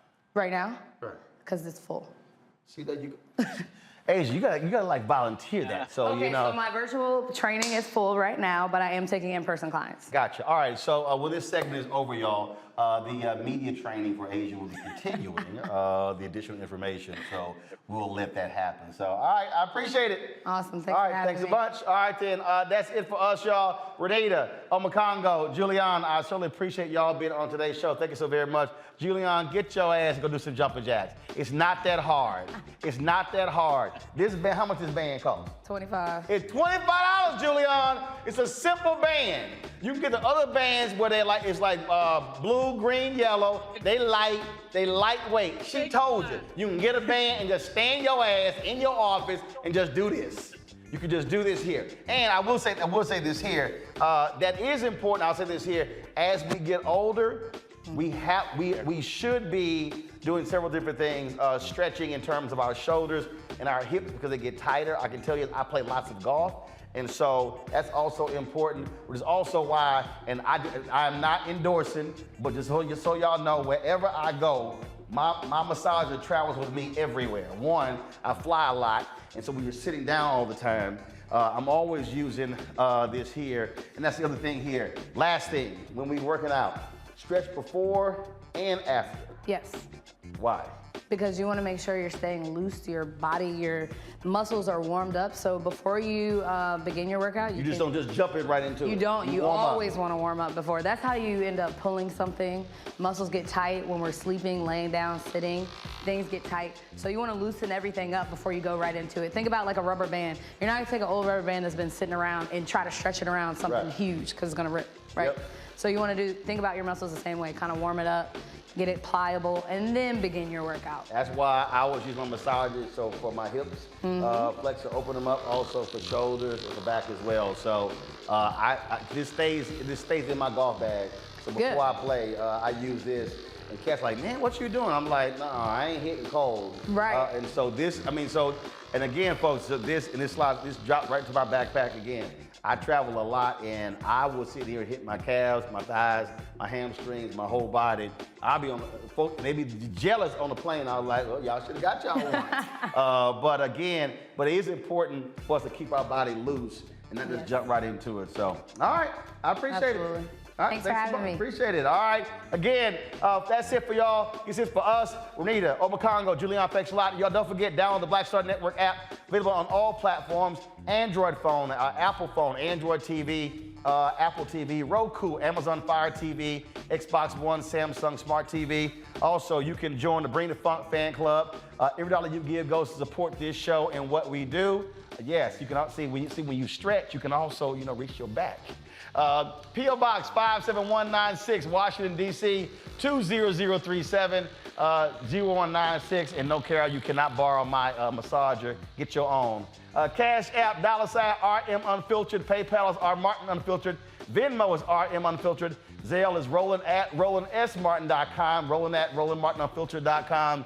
And get your copy of my book, White Fear, How the Browning of America is Making White Folks Lose Their Minds. Available on all platforms, please, so you can get that.